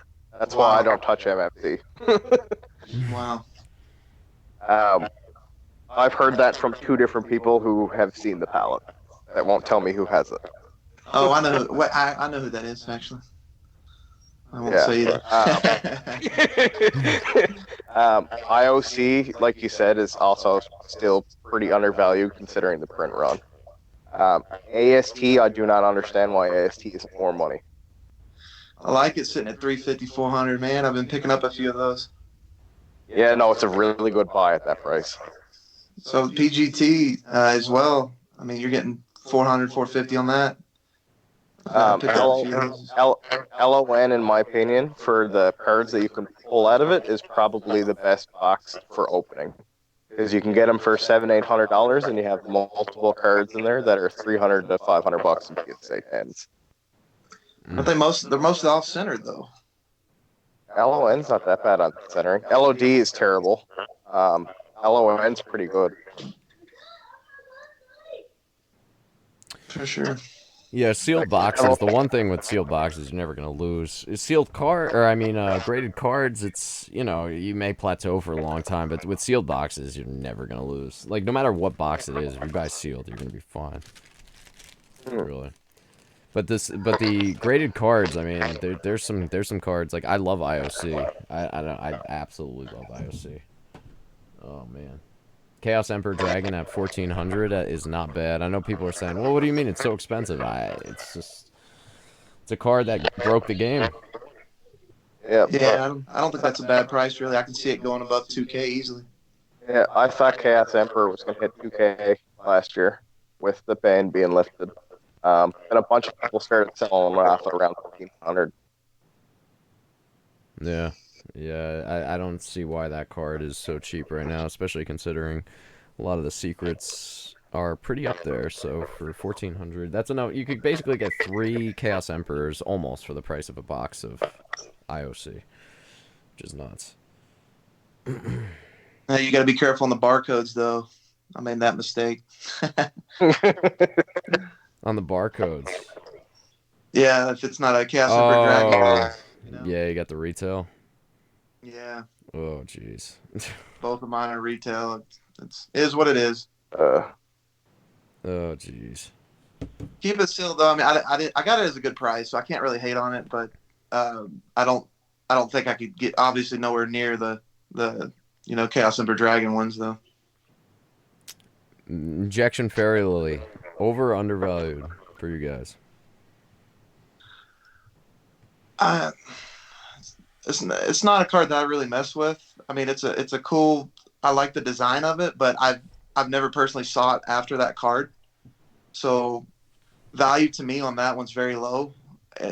I mean, I wouldn't pick it up unless it was dirt cheap or for a trade. Honestly, I've graded almost 10 copies, and I've only gotten 110. That card is cancer to send to PSA. Yeah, I think it's undervalued for sure. Like big time. Like not even close. Especially as they get stricter and stricter on centering. It's to find a well-centered Injection Fairy Lily is impossible. I mean, it's crazy. It's nuts. It's bad as Needleworm. That card is insane too. What do you think of the Yada Garrison? I like it too. I think it's undervalued as well. Yeah, that doubles. It's almost 1,000 now. It's like 800 to 900 regularly. I just think the bleed of that card is what the appeal is for sure. That one guy's got like 8 of them, right? Yeah, Dylan. Dylan, yeah. He buys them all. People get attached to one card. Dryhorn, he loves the Invader of Darkness, So it just depends. I mean, I collect certain just one cards. I feel like it's kind of OCD about collecting, one card. But it is what it is, Yeah. Oh. Yeah, what about GX? You thinking Yu-Gi-Oh! Prodigy? You thinking GX is going to continue on this run? Or Petty, we already discussed it a little bit. Yeah, I mean it's picking up. Obviously, it's cheaper boxes. The old school stuff is getting so out of reach, I think, for most people's pockets that, they prefer to go to the GX anyways. Me personally, I'm not really a big fan of GX. It just never was an appeal to me. I lost interest. I mean, I just like the old school stuff. LOB to AST, Gold Series 2008, the promo posters and the video games. That's my forte, I would say. Those are my favorites, and the I don't know. I keep pronouncing it incorrectly. Correct me on this, Tim. But Toei or Toa I think for it's the poker cards. yeah. I think it's Toei. I Toei. believe. I Toei. believe. Yeah, I'm not even 100% sure. Asa, or is it? I think I messed up his name too. It's not even Asa. Asa Sherman. Yugi Baka on Instagram. That guy knows everything about those old school. Yeah, he's the one that got me addicted to those poker cards for sure. Yeah. Well, he's in this So chat, cool. so Yeah, I see him there. yeah, I'm interested to see what he Yeah, says. he's been begging me to open those up, man. Everybody wants to see those open. Well, if you pull up Blue Eyes, I really want it. Like, I really want it. Speaking of that, what would you value that card at? I mean, I'm no sure less than Sherman could value 1,000. it, probably. Ungraded, no less than 1,000. Like in mint, near mint. For With sure. the Gem Mint one he has, what would you value that one? It's tough because that one's a BGS 10, so I mean that's kind of like name your price at that point. I mean I would assume like if PSA did grade it, a PSA 10 would probably be like $2,000. I don't know. That's a good value. I could see that. I would trade 2K for it. I would trade 2K in value for it in a PSA slab, but of course PSA doesn't grade it yet, so. Yeah, what's up with that? That's kind of weird. They don't grade those. Yeah, it sucks. I've been telling Tony Gezzy. I've been telling him to get on him to grade the stuff, but it's not moving.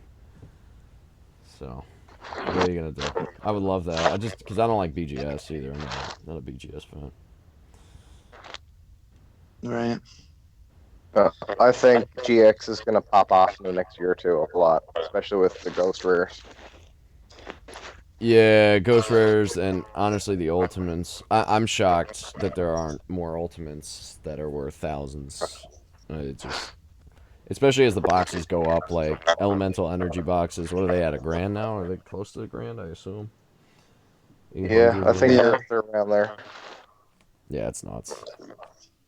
Now, there was a rumor about sheets and quantities printed. I have no concrete evidence of it, but there is a rumor. Probably I'll put this in a separate video one time. But long story short, the Ultras as Ultimates, rumors are there was less of those on the sheet than the Supers as Ultimates.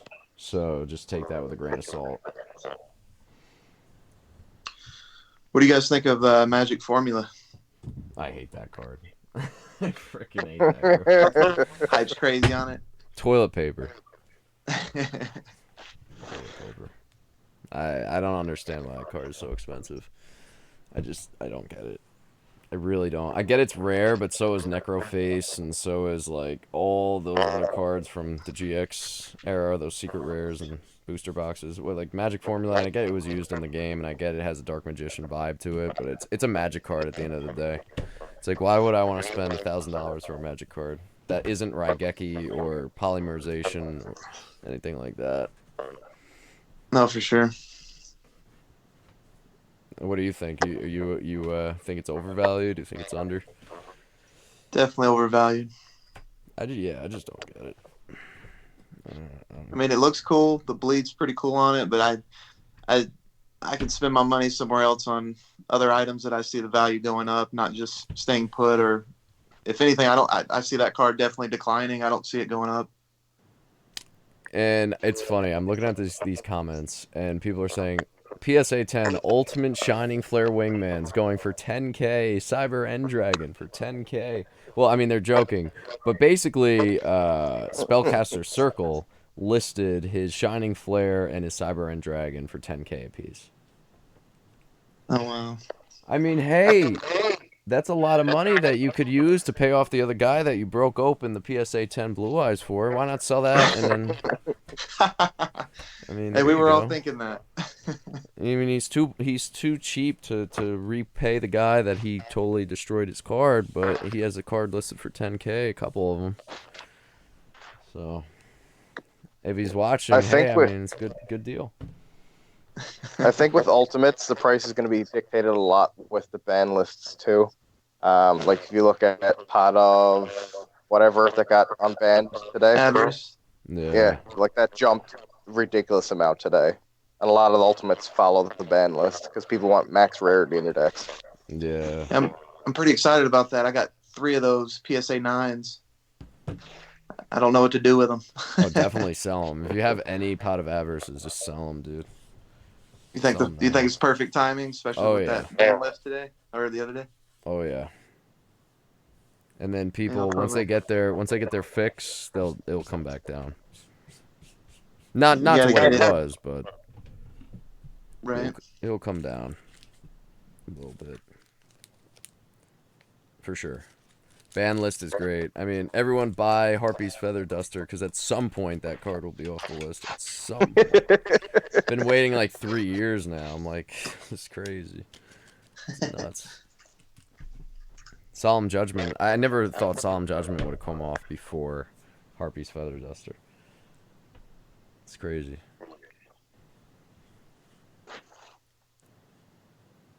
Guys, what should I list my ultimate BGS Sacred Beast? It depends what they are, what grades they are, dude. And opinion of Change of Heart. It's a cool card. I really love Change of Heart. It's a sweet card. I mean, I think it's at its sweet spot right now.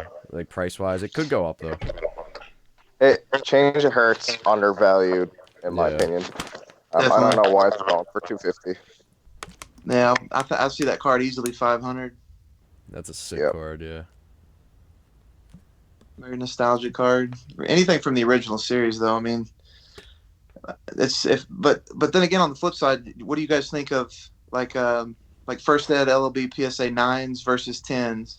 I feel like I've listed my 9s a lot for sale, and they just don't sell comparatively, obviously, to the 10s. But it's like a huge difference. Under optimized right now. Even in Pokemon, the WotC 10s only just started picking up the last few months. Well, and Jungle and Fossil are way up, right? Speaking of Pokemon, Jungle and Fossil are taking big strides. Yeah, last year they were $1,500, $2,000 for a Jungle and Fossil. Now you're getting them $4,500, $5,000. It's crazy. Wow.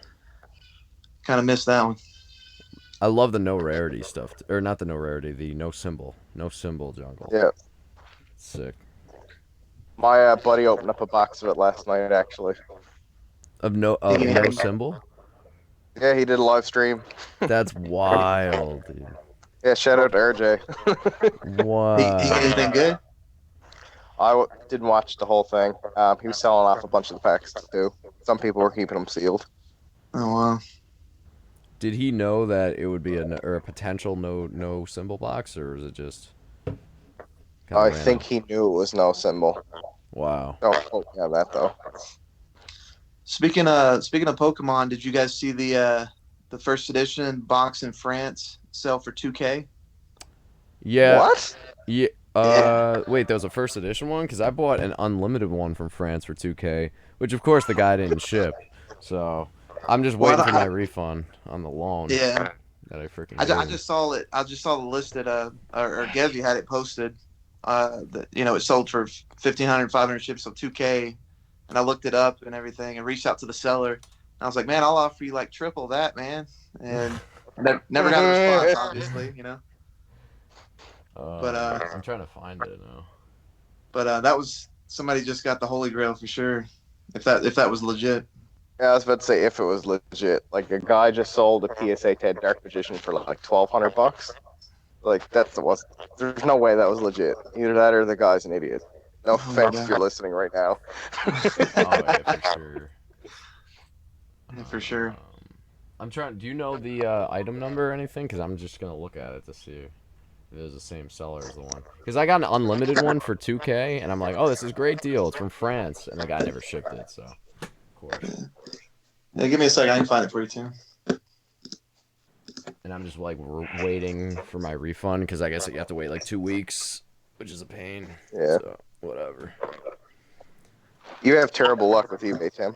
No offense. Oh, with the people. Oh god, with the PSA 9s, and they're like, "There's a white speck on it." I'm returning it right now. Just like, I can't. Like I don't. And then they asked me for photos for a PSA 5. I'm like, dude, it's a PSA 5. What do you want me to do? Don't expect perfection on a PSA 5. Oh my god. Yeah. When people message me like that, I just don't answer them. Hit the block button. Yeah. Pretty much. Well, the I don't worst is have when a you sell graded cards and they're like, this is not a 10, or there's like a minuscule scratch on the case and they're like, I need to return this now. I'm just like, oh my god, dude, it's from the factory like that. There's nothing I can do for you. Oh man. I'm still looking for it. Give me a minute. Tony isn't here. Let's talk about Dark Paladin. Oh yeah. Well, if he was here, I mean, he's trying to downplay it so he can buy one. Okay, here it is. Here it is, Tim. Let's see. It was sold, and it was a seller in France. Pick Addict is the seller, but it doesn't. Let me click here where it says it doesn't say the item number. Is it from Lyon, France? No, it's from Toulouse, France. If I'm saying that right. Yeah, that's weird. Let me. It doesn't say. Okay, item number. Here, I'll just type it in the chat. Cool. Everyone can go look at it. Just looking at some comments. Blue Eyes Prince and PSA 10. The YAP one's impossible to find a mint. Yeah, dude, it's tough. It's actually really nice artwork too. Yeah, they're talking about 8s and 9s. Take care, Dark Magician 81, if you're still in here. Have a good night. Yeah, it sold, I think, in 5 minutes. 5 That minutes. is obscene. PSA 9s are highly lower price than PSA 10s. How do you tell if it's... Penny, do you know how to tell if it's a no symbol box jungle? Like, is there a way to tell? I don't know about the box. There's a few theories floating around about the packs. RJ opened his box on Facebook Live last night, so there's videos floating around. He might have explained in the video. I don't know. That's interesting. I can straight up ask him later on if you want. Yeah, sure, why not? I mean, works. That's cool. Someone sent. What do you guys think of the shadowless booster box values on those? If you can even tell if it's shadowless or not.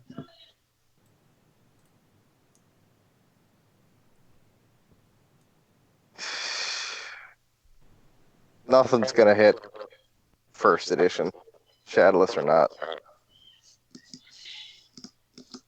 I think for that box though, it's just so out of reach for people if you can even find the first edition. I think that's just the problem with it. I mean, shadowless is the next option people would have, you know. Yeah. Let's see here. So I'm trying to... Okay, well, at least I got both videos in. It wasn't showing on my end for a long time to see, like, both the video streams. But I think we're better now. I'm looking up the eBay listing, too. Let's see. Did you guys see that? You did see that listing? Yeah, I'm looking for it now. Let's see. Oh, there it is. $500.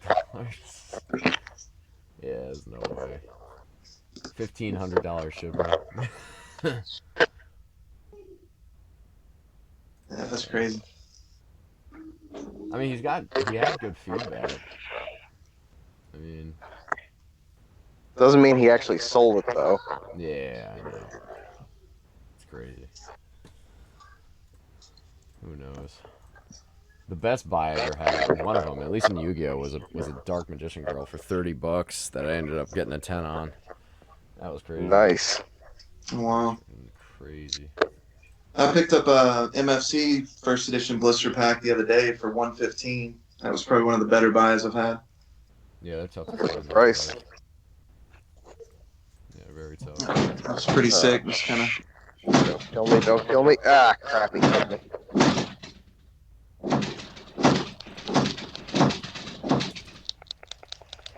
Hey guys, it was nice chatting with you guys. My kids are banging on the door.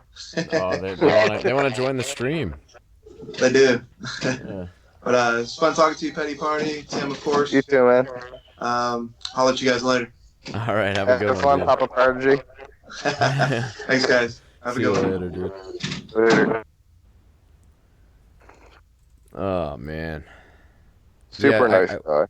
I wished. Yeah, he's a nice guy. I wish Tony was freaking. Tony was in here. Same. He had some talks. How about Ruxin? Ruxin, you still there? Still there, Ooh, dude? get Roxanne. Love to have Ruxin in here. Or of course, Yu-Gi-Oh lovers. Are you in here? You want to call into the show? One of 6 people I have blocked. Oh, not good. Not good. Don't have the patience. Ugh. Let's see here. Trying to get my video capture. Cool. How am I doing this? Yu-Gi-Oh lovers. The ball's in your court, dude. Oh, is he actually in the chat? No, I wish he was. Okay. It'd be freaking funny. At least I don't think he's in the chat. I didn't even check. Oh, someone's coming on. Is this Strictly? You know you still have me blocked, dude. I don't know how you joined my live stream, but somehow you joined. I would if my brother and wife weren't making me watch a movie. That was Ruxin. Oh man, that's great.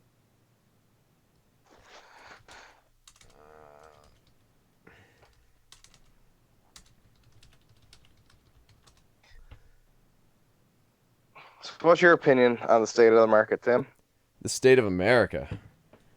Well, I'm gonna get real political here. Well, we need Tony No, I for said that. state of the market, not state of the Oh, America. I thought you said state of America. I was like, all right, I guess we're making this a political talk show, but Yeah. I was gonna say we need Tony for that one. So I mean, I think it's obviously it's continuing on. It's on fire.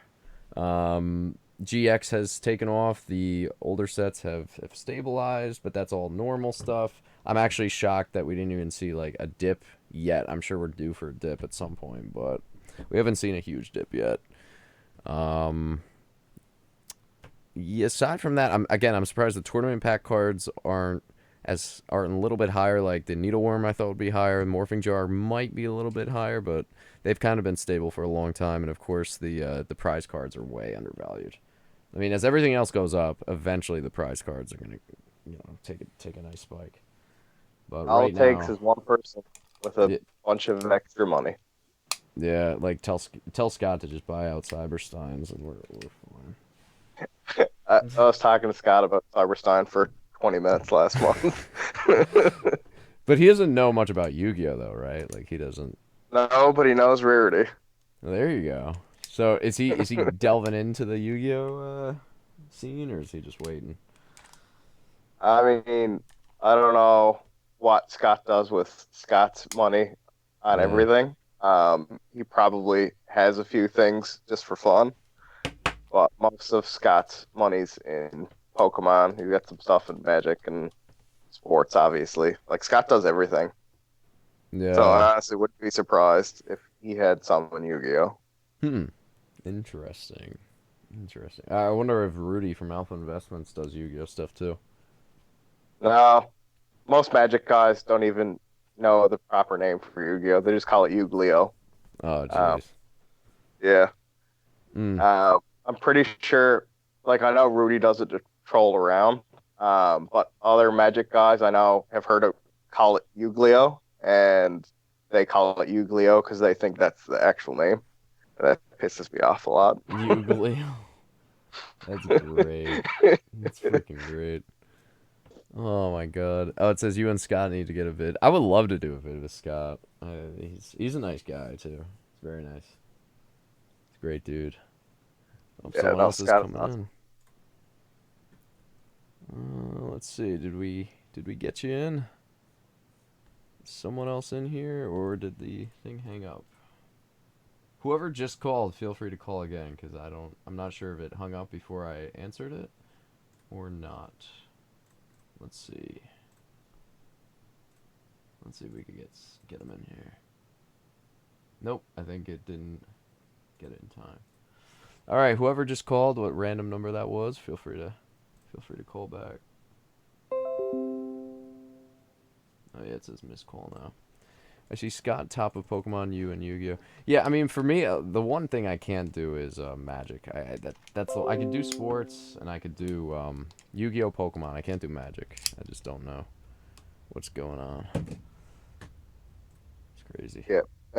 Magic has a lot higher base for minimum amount of money that you need to put into it. Yeah. You can't go to Magic with a few $100 and do anything. You can't go to Magic with a few thousand or a few tens of thousands and do anything. Like Yeah. you look Right. at Vintage and Rudy and all them have multi-million-dollar positions and everything. Oh yeah. Yeah. And Steve Wozniak, I'm sure you heard the story where he bought a Lotus. Yep. Um, Martin Shkreli was just buying up Black Lotuses all day long before he went to jail. Yeah, that's crazy. That's insane. Unregistered assets. That is so insane. Yeah, it's nuts, man. I mean, the thing with the condition of those cards, though, like back then there were no top loaders and crap, so pretty No. impressive. And with Magic, it's all about playability, like because they played it. So Black Lotus is God tier because it was God tier in decks, and everyone played the shit out of it. Like no one kept it in a binder and pristine copy. That's why there's so many few, um, even graded copies, let alone like mint or gem mint copies. Oh yeah. So someone said he didn't actually buy them; he was just trolling about it. Was that Luke? Was that Really, Steve Wozniak? Because like I I saw in think talking with PSAs. Shkreli. Oh okay. Yeah. Someone says what makes Black Lotus so valuable. I think again, I'm not a Magic guy, but correct me if I'm wrong. But there's limited, very limited quantities out there, um, and it was like the rarest and the most played card out there. I assume. Wasn't Yeah. it the first So set? That was the alpha, beta, all that good yeah, stuff. so you've got alpha and beta. Like there's 1,000 copies of each rare for alpha. So that's the god tier rarity, we'll call it for Magic, is alpha cards. Then beta is the second print run. Then you've got your unlimited, and then fourth print. But for alpha specifically, there's only 1,000 copies printed of each rare. So there's only ever printed 1,000 Black Lotuses from Mm. alpha. And then So I assume there's 1,000 of every other rare. So then the other rares are just as rare as Lotus. So if you were to open, let's say you found a Holy Grail and you found Alpha, whatever, it's yeah, a pack or is it a deck? Is it a deck? decks. There were some packs too, but I think most of them were decks. I might Wow. be wrong on that though. I know there's beta packs. Wow. I thought there was alpha packs though. I'm not 100% sure. With Lotus though, like everyone who was playing competitively had a Lotus in their deck. So like if you didn't have a Lotus, you weren't doing anything. Wow, that's Uh, crazy. so like if you look at the alpha packs being sent out in trade shows, because that's what alpha was originally for, it was just getting people to try it at trade shows and like tester kits, basically try and make their own decks. Like how many times have you gone to a trade show where people give you something for free to try out and you just throw it in the garbage? Yeah, true. So Yeah. like how many of those alpha decks still exist and how many of them are survived like being passed out and how many of them weren't played to hell and how many of them didn't end up in a dumpster when mom thought that her kid was playing some satanic cult game Yeah. True, true, true. because that was when Satanic Panic was going nuts.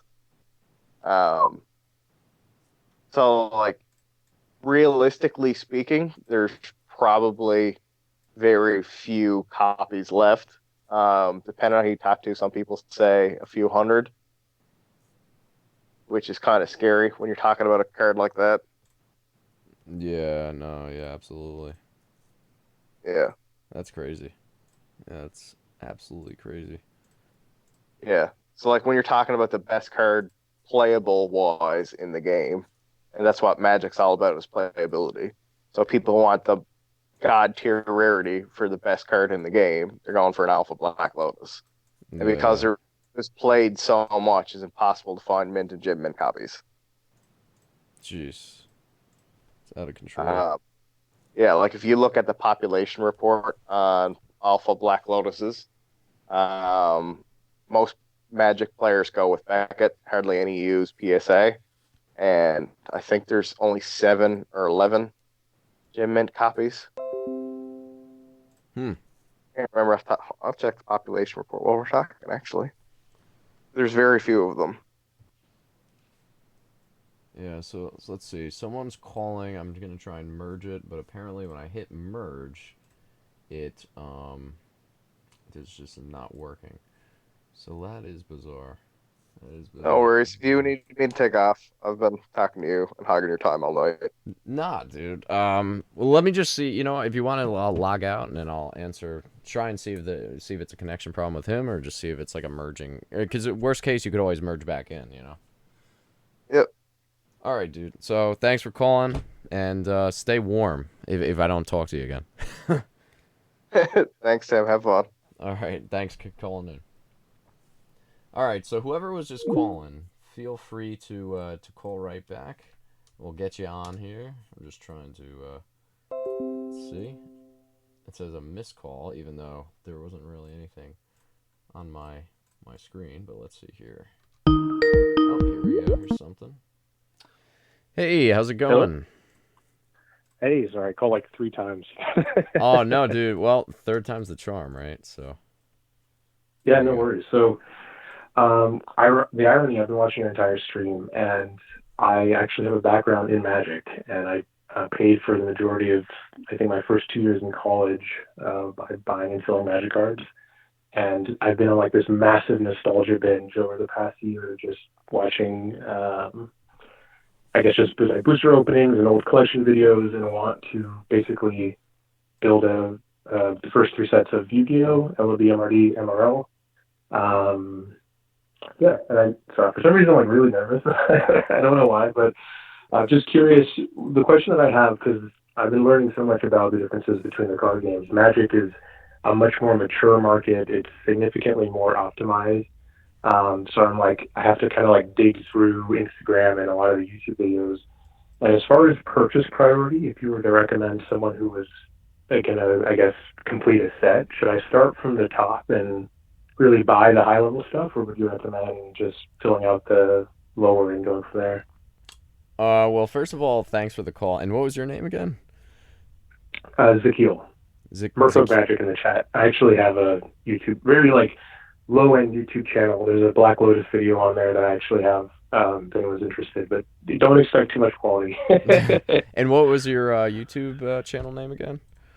Murpho Magic. Got it. Yeah. Should be in the chat. Magic. Yep, I see it. Awesome. So first of all, thanks for calling. Second of all, in terms of your question, so you want to complete some sets and you want to start with like obviously some of the original sets. The cards, what you want to really do is at this point, the cards out there, there's already a lot of stuff out there. You want to just buy lower than market value, basically, if you can. Obviously, you're going to find cards, the lesser demand cards, you're going to find at more discounted rates from a lot of time to time because people getting their PSA returns back.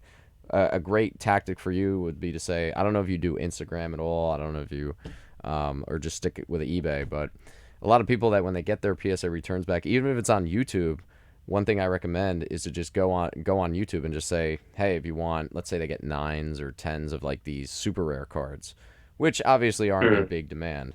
They say, oh, if you want, I would just pay you 10% less than eBay. Because eBay, they don't want to go through eBay because they're stuck with fees. You don't want to go through eBay because you still have sales tax as well involved in that purchase. This you can kind of really just, you both kind of benefit that way. They don't have to pay the 10%. And obviously you don't have to pay the tax that was just added on eBay. They're more likely to give you a deal. Also, if it's a lesser demand card, then that way you kind of have an advantage because let's say there's 3 or 4 on eBay listed, then you have room to kind of maneuver there. But if it's something where there's nothing listed, then you're kind of in trouble because at that point they see, well, there's none on the market, so I could just kind of charge whatever I want.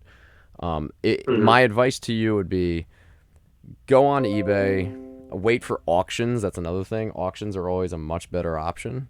than the buy it nows, because the people that need the money quickly will have to just auction it at, for example, 99 cents, and the auctions will typically go much lower than the lowest buy it now price. But I wouldn't be focused on, well, should I go with the high end cards first and then go to the low end? If I were you, I would just kind of piece it together, no matter what. However you can do it, just buy them cheaper than the market value. And that might take time. It depends on your tolerance level of how long you actually want to complete it. Because at some point, you might be like, all right, I'm 2 cards away, 3 cards away. I'll just pay like whatever the full market value is. Yeah, and there's no rush. And it's just been, I mean, my life has been so tied to Magic, and I've been so surprised.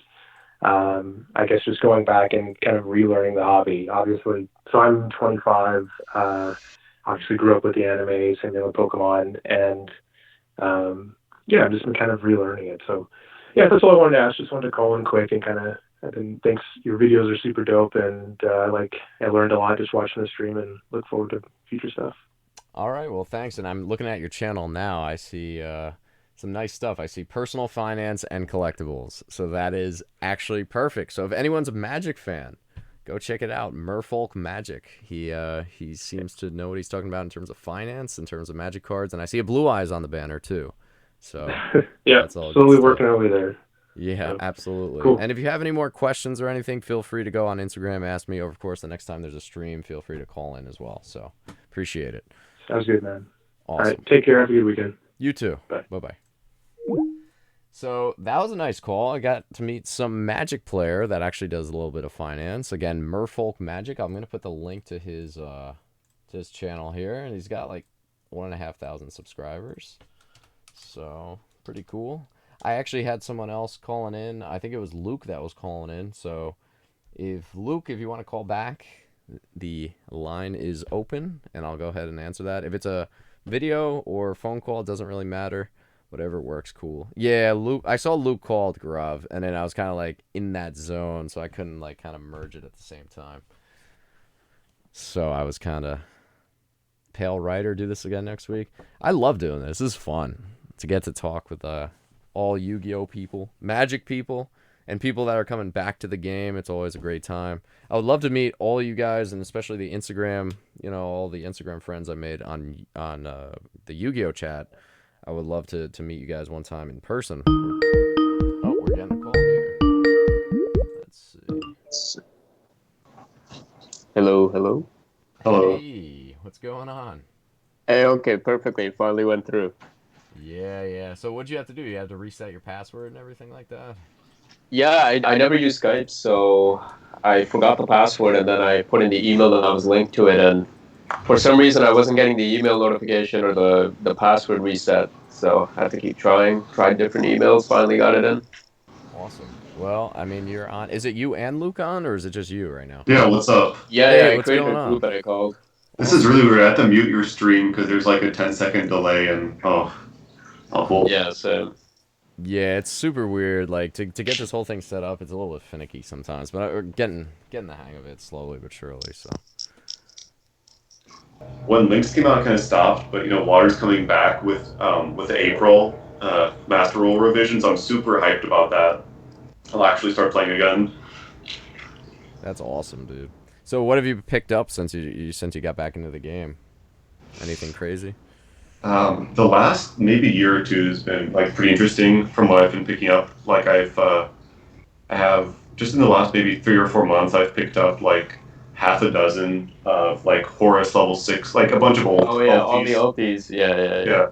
Like the Horus Neptus, all of those. I have like Phoenixes, golems, yeah. From auction. And a bunch of Yadas. PSA 9 Yadas. Anything rated or?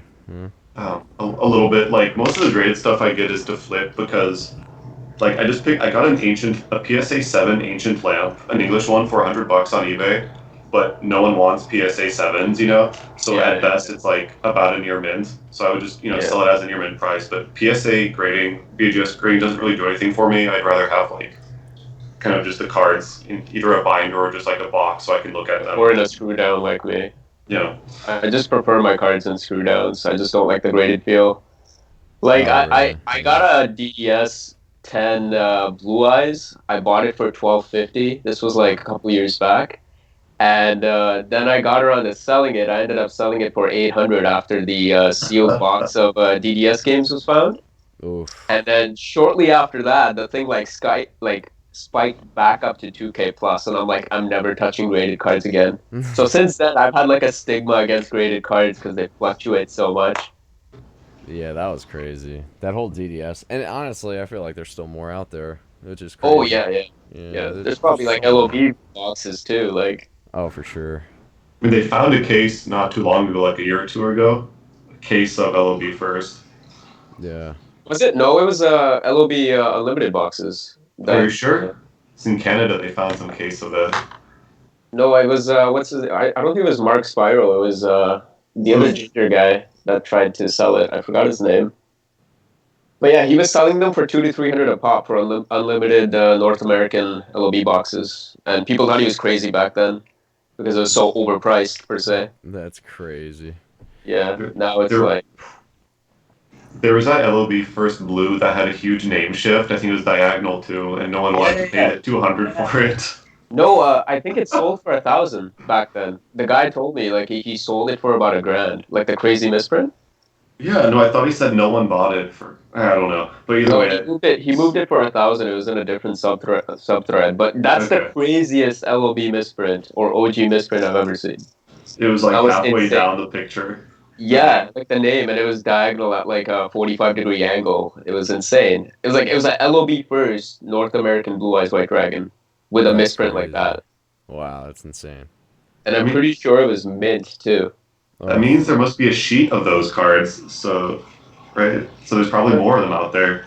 But like that's the only one I've ever seen, right? Like with that type of misprint on a LOB card. So I don't know. Maybe it's just an anomaly, but. Yeah, the TP1 boxes when they were found from the storage unit is nuts too. It had to be, I think it was 40 plus TP1 boxes. It was nuts. Jeez. They had what, 50 packs or 100? They had 20 packs each, so. Oh, okay. Yeah, but still, I mean, that's crazy. Yeah. Pale Rider's leaving. See ya, dude. See ya, Pale Rider. Have a good one.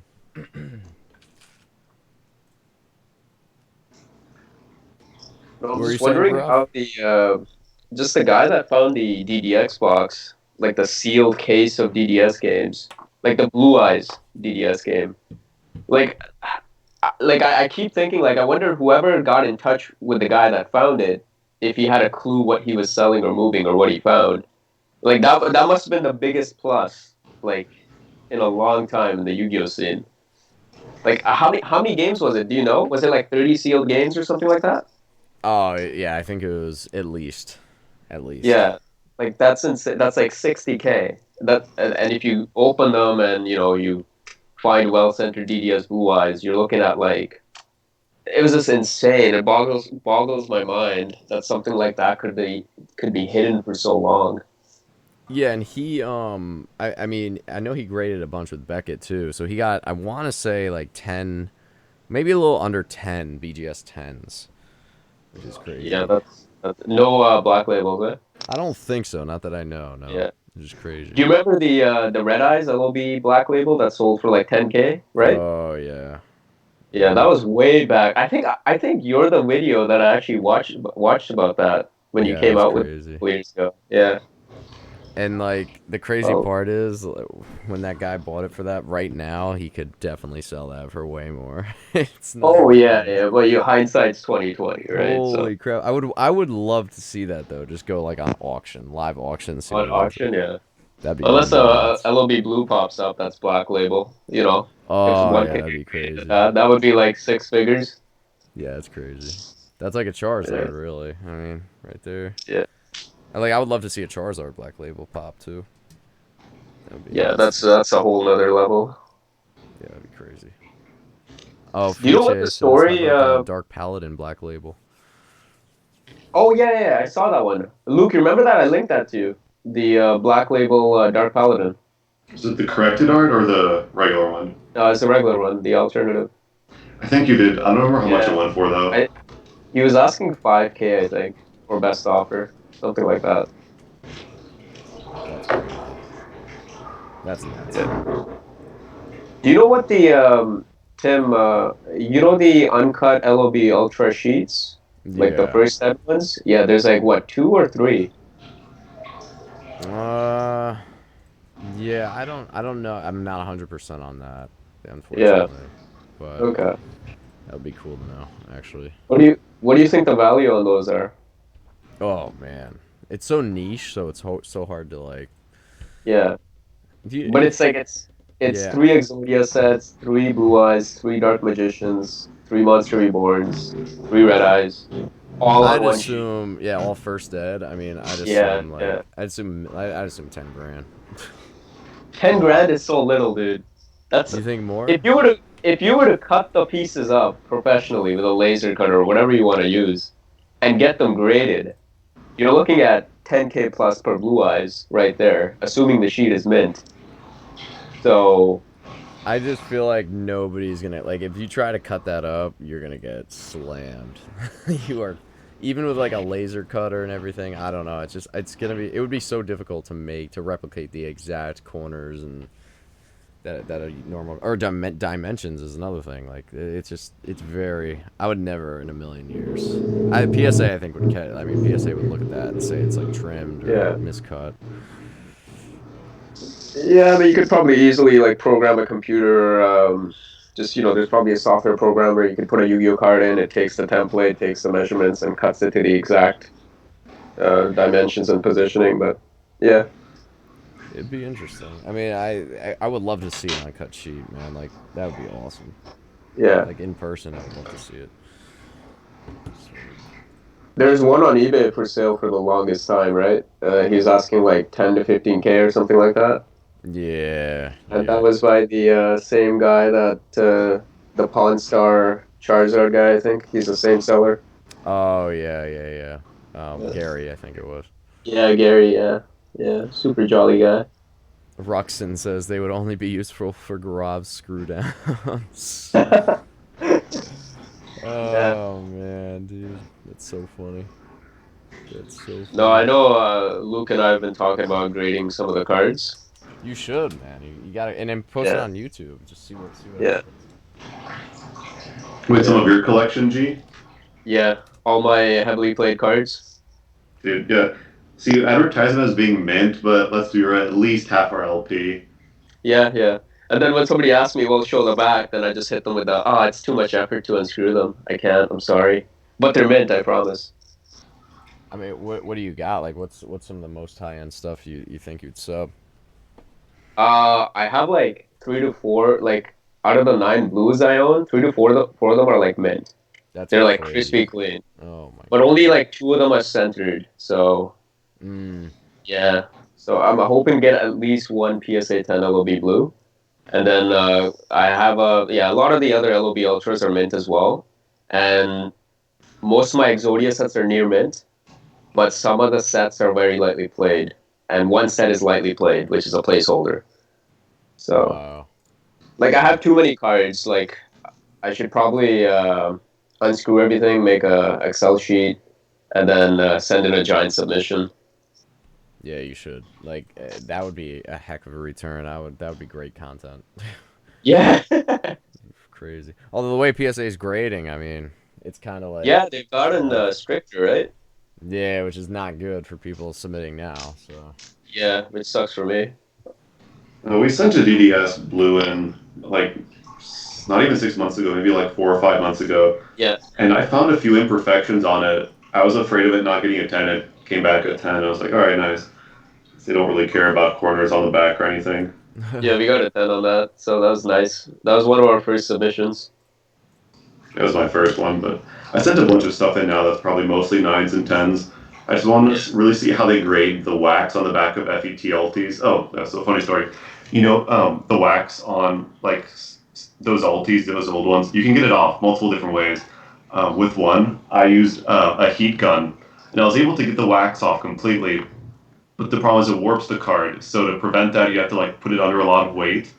And so I'll try that again when I go home because my dad has a heat gun. But I tried buying toluene, in which the wax is soluble in. But the problem is the ink on the cards is also soluble in it. So that was like that doesn't work really well. But it still gets the Yeah. wax off, but it also pulls ink off too. Gets the whole surface off. Yeah, Yeah. it gets the whole surface Whoa, right that's off. crazy. Yeah. That's risky stuff. I know someone, I forget who it was like cleaning the back of their blue eyes. I was just like, dude, you're nuts. Oh, that was Andy, I think. Yeah. I did the same method. I was able to get what I thought were scratches off, and it was just, I don't know, some sort of residue. It came right off the surface. Yeah. Microfiber cloths. Yeah, it's nuts. That's crazy. Took some cojones. To break the PSA 10 case too. I was like, dude, what are you doing? Yeah, my hands would be trembling if I was him. Nuts. It's because he had like wax or something, right? Like wax residue inside the case. Or like, what was that? He From had PSA? something from the factory. I don't know. Yeah. Man. That's ridiculous. Their quality control is like dying. It's going Yeah. down the drain. And they're trying to grade too many cards at once. I think that's what's part of the problem is, and they're not hiring as many people, and then obviously their turnaround times are going up. And Oh yeah, prices are 100%. going up. It's crazy. They're raising prices and raising turnaround times. Yeah. Nuts. No, Luke and I just sent another batch in for the express service. It's been 8 business days already, and it's still on the Research and ID. Yeah. Like what the hell? Like we're paying you $75 per card, and you're on the 8th business day. You're still researching and IDing. Like, that's ridiculous. 75. That's what it's up to now these days. 75. Yeah, the express one. Yeah, it's 75 man. USD. It was a blue and a DMG that we sent. Yeah, LOB Blue and DMG. Yeah. Wow. Well, hopefully they come back with some solid grades, because otherwise, yeah. I think it'll be like an 8 on the blue and a 9 on the DMG, but Yeah, you never know. Yeah, you never know. It's crazy. I have 10s I thought would get 8s, and I have 8s I thought would get 10s for sure. So it's nuts. Yeah. And again, vintage Yu-Gi-Oh submission was horrible, so that's why I'm like, oh great, it's gonna suck. Yeah. No, I saw that. Yeah, it was really bad. Yeah, The thing with me- $75 is 20 days. Oh, that's what Petty Party said. It's 20 days now. For the I thought it was 10 $75? days still on the. It's 10 business days. I'm pretty sure. Oh, is it? Yeah, for the express service, right, Luke? Wait, what is? Like the express service. No, it's an 8-day $75 turnaround. 8-day turnaround. 8-day. Oh, Yeah. shit, I thought it was 10 days. No, it's Okay. 8. The $20 per card one, that's no wait. God, there's another one that's like 25 business days, and then the bulk ones are more. Yeah, I think the $20 ones are like 25 business days, and the bulk ones are between 45 and like 75 or plus, depending on which service you use. So apparently everyone's saying after the new year, after January 2nd, they changed it from 8 to 20 days. What? Awful. It's just terrible. You're paying $75 for 20-day turnaround. That's ridiculous. Insane. Yeah. Insane. I know the bulk is like 85 business days. 85 business days, yeah. That's like, yeah. Control. Have fun waiting 3 to 4 months. Yeah, I used like the collector service bulk one. It's only 45 business days and $8 per card, but Yeah, the platinum service, yeah. yeah, that's such a long turnaround that I had to have it shipped back to my parents' house in case I'm not living here in May. Yeah, that's funny. It's like such a long time to where it's like, oh, I might be moving out. I don't know. Yeah. Oh, Change exactly. locations. That's crazy. That's insane. So, What's are you the- guys going to any YCSs coming up? Because the only YCS I ever went to was New Jersey's, this Secaucus one. That was the only one I went to. Gaurav doesn't go to events. I I don't live do in events, though. Yeah, I live in Atlanta, but I didn't go to. I might go to YCS Atlanta when it comes up again this year. And I'm most likely moving out of Atlanta come July, so I don't know where I'm going to be after that. So I'll try to go to more events because I actually like going to them. Minus having people shuffle my cards and ask for trades and that kind of thing. And having your shit stolen. Oh, I haven't had anything stolen, thankfully, but oh. Yeah. That's crazy. Yeah, the horror stories I hear about those events, though, like people. Yeah. It's nuts. People's hotel rooms being broken into, car windows being smashed. What? Like, Hotel rooms being broken into. yeah, there are a couple of stories on Facebook. It's like insane. Like, and then people don't know who to trust anymore, who to have as roommates. Like, oh, it's awful, man. It scares me, like me bringing like one of my collection binders to an event like that. Like, I'd be so twitchy. Whoa, that's crazy. Yeah. The most I've done is going to my locals, and that's with like 3 Blue Eyes Shinings. That's it. I don't feel comfortable with anything more. Whoa.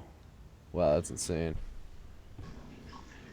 Jeez. Did you hear this story? I would have been a couple years ago at YCS Atlanta. I won't name his name because he's probably ashamed enough about it already. But he was walking around the venue with several worlds spellgrams Oh like draped yeah. around his arm like a monk, and he was advertising to sell them. And the night before, he advertised on Zodiac and YBM and all those groups that he was selling them. And then, of course, you see him walking around the event.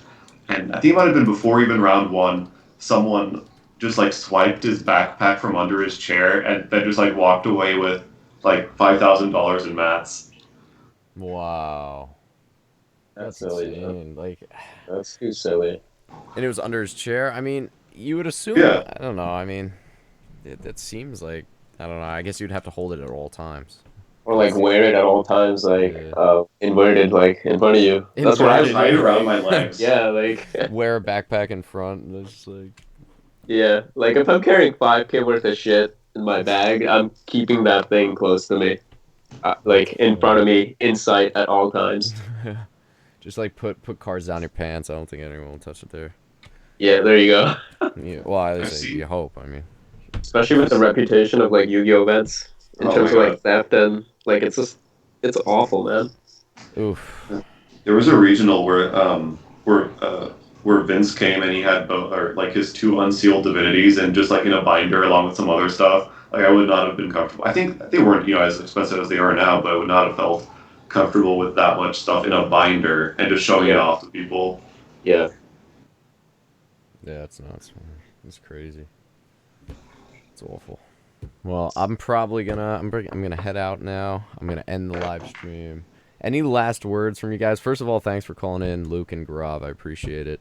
And I know Grav, I've talked with you on Instagram a lot, so Yeah. always Yeah. always a pleasure. And Yeah. again, any last words from you guys? Do you have anything? Any questions from me? Any questions to be answered, or any thoughts about the future investment stuff before we let it go? Well, I have your YouTube videos to follow, so I always agree with most of the stuff you generally say. But yeah, thanks for hosting again. It was a pleasure talking to you and meeting you. I Yeah, have no problem. one thing. Sure. I watched the video. It was like, was it your PSA 10 blue that you almost sold at an event? Oh yeah. Oh, to Hernan. Yeah. Yeah. Because a dirt bag. Well, no. The question is, how much did you downplay, like the reaction to that? Because you were making it seem very casual and chill, But I imagine that it wasn't particularly chill or casual. It's a tough call because like when I was there, I mean, I'm just like, honestly, I was just chilling. Like he was like, I think what he said was, or I said $2,000. He wanted it for 15. And eventually, it was a 9 and a 10 for, I want to say, was it like 2,100 or 22? And I wanted like another $100 or like $200. And he was the one that was like freaking out. He's like, no, I'm gonna give you this, and it's a good deal for both of us. And I'm like, I get it. I mean, it's over at the time it was over market value. So I'm like, I get it. It's over market value, but at the same time, I'm gonna have to find another one. And it's gonna be a pain to do it. And we both know like Blue Eyes is like the safest buy to have. So. Yep. And then we were literally at that point $50 or $100 off, and then he was like, no, I'm not going any higher. I'm like, look, it's yours right now if you want it for like the extra $100. He was like, no, I'm not doing it. And then eventually we agreed to disagree, and that was it. I think that the other guy on Instagram, his name used to be, I think, was it the Cards I Envy or something like that? I don't know who. Isn't that Vince or whatever? Those cards you envy? Yeah, I think that's who it was. He was there watching it too, and he was like, damn. And he's like, I'm like, yeah, I mean, I would have done it for another 100. Yeah. Like, nah. So, but thank God that happened, man. Thank God. Do you still have it? Yeah, he still has it. Yeah. Good. He dodged a bullet there, so. A big bullet, man. Because at the time, it was like, I think that was a good sale like deal. a few months before. A Yeah. PSA 10 was like 1,500, so it was like, all right. I mean, it's a pretty good offer, but it's I just didn't want to find another one. So. Like, I'm actually cheesed because 2 years ago I made like a lot of posts on Facebook just trying to buy a PSA 10 blue, but nobody was selling anything, and I was playing close to retail. And it's like, fuck, man, if somebody had sold me it, I'd be a very happy kid right now, Like, Yeah, dude, it's crazy. Oh, easy come, It's easy go. crazy. It's crazy how much they've gone up. Like, and the pop is Yeah, relatively high. I mean, it's not like a low but pop. just the demand is just it's so like improportional. Like It's so many crazy. people want it. It's like the Yeah. ultimate chase card, right? So And again, like the boxes aren't too bad. I mean, relatively speaking, I mean they've been at what 7 plus K for a little while now. So you know, like 5 to 7, 8K for glossy, and then wavy's like maybe 15, 20% more. yeah, yeah. Well, that would be a nice discussion. Wavy and glossy. I'd want to get Tony on here. Oh yeah, God, yeah, and the jeez. hentai factor. Yeah, Oh yeah, for sure, for yeah. sure. All right. Good talking Well, to you. nice meeting you, and nice talking with you. So, till next time, you Appreciate it. guys. Thanks for calling in. I appreciate it. And again, feel free to ask any questions on Instagram. I'm always available. So, Sounds good. Take it all easy right. then. See you guys. Bye.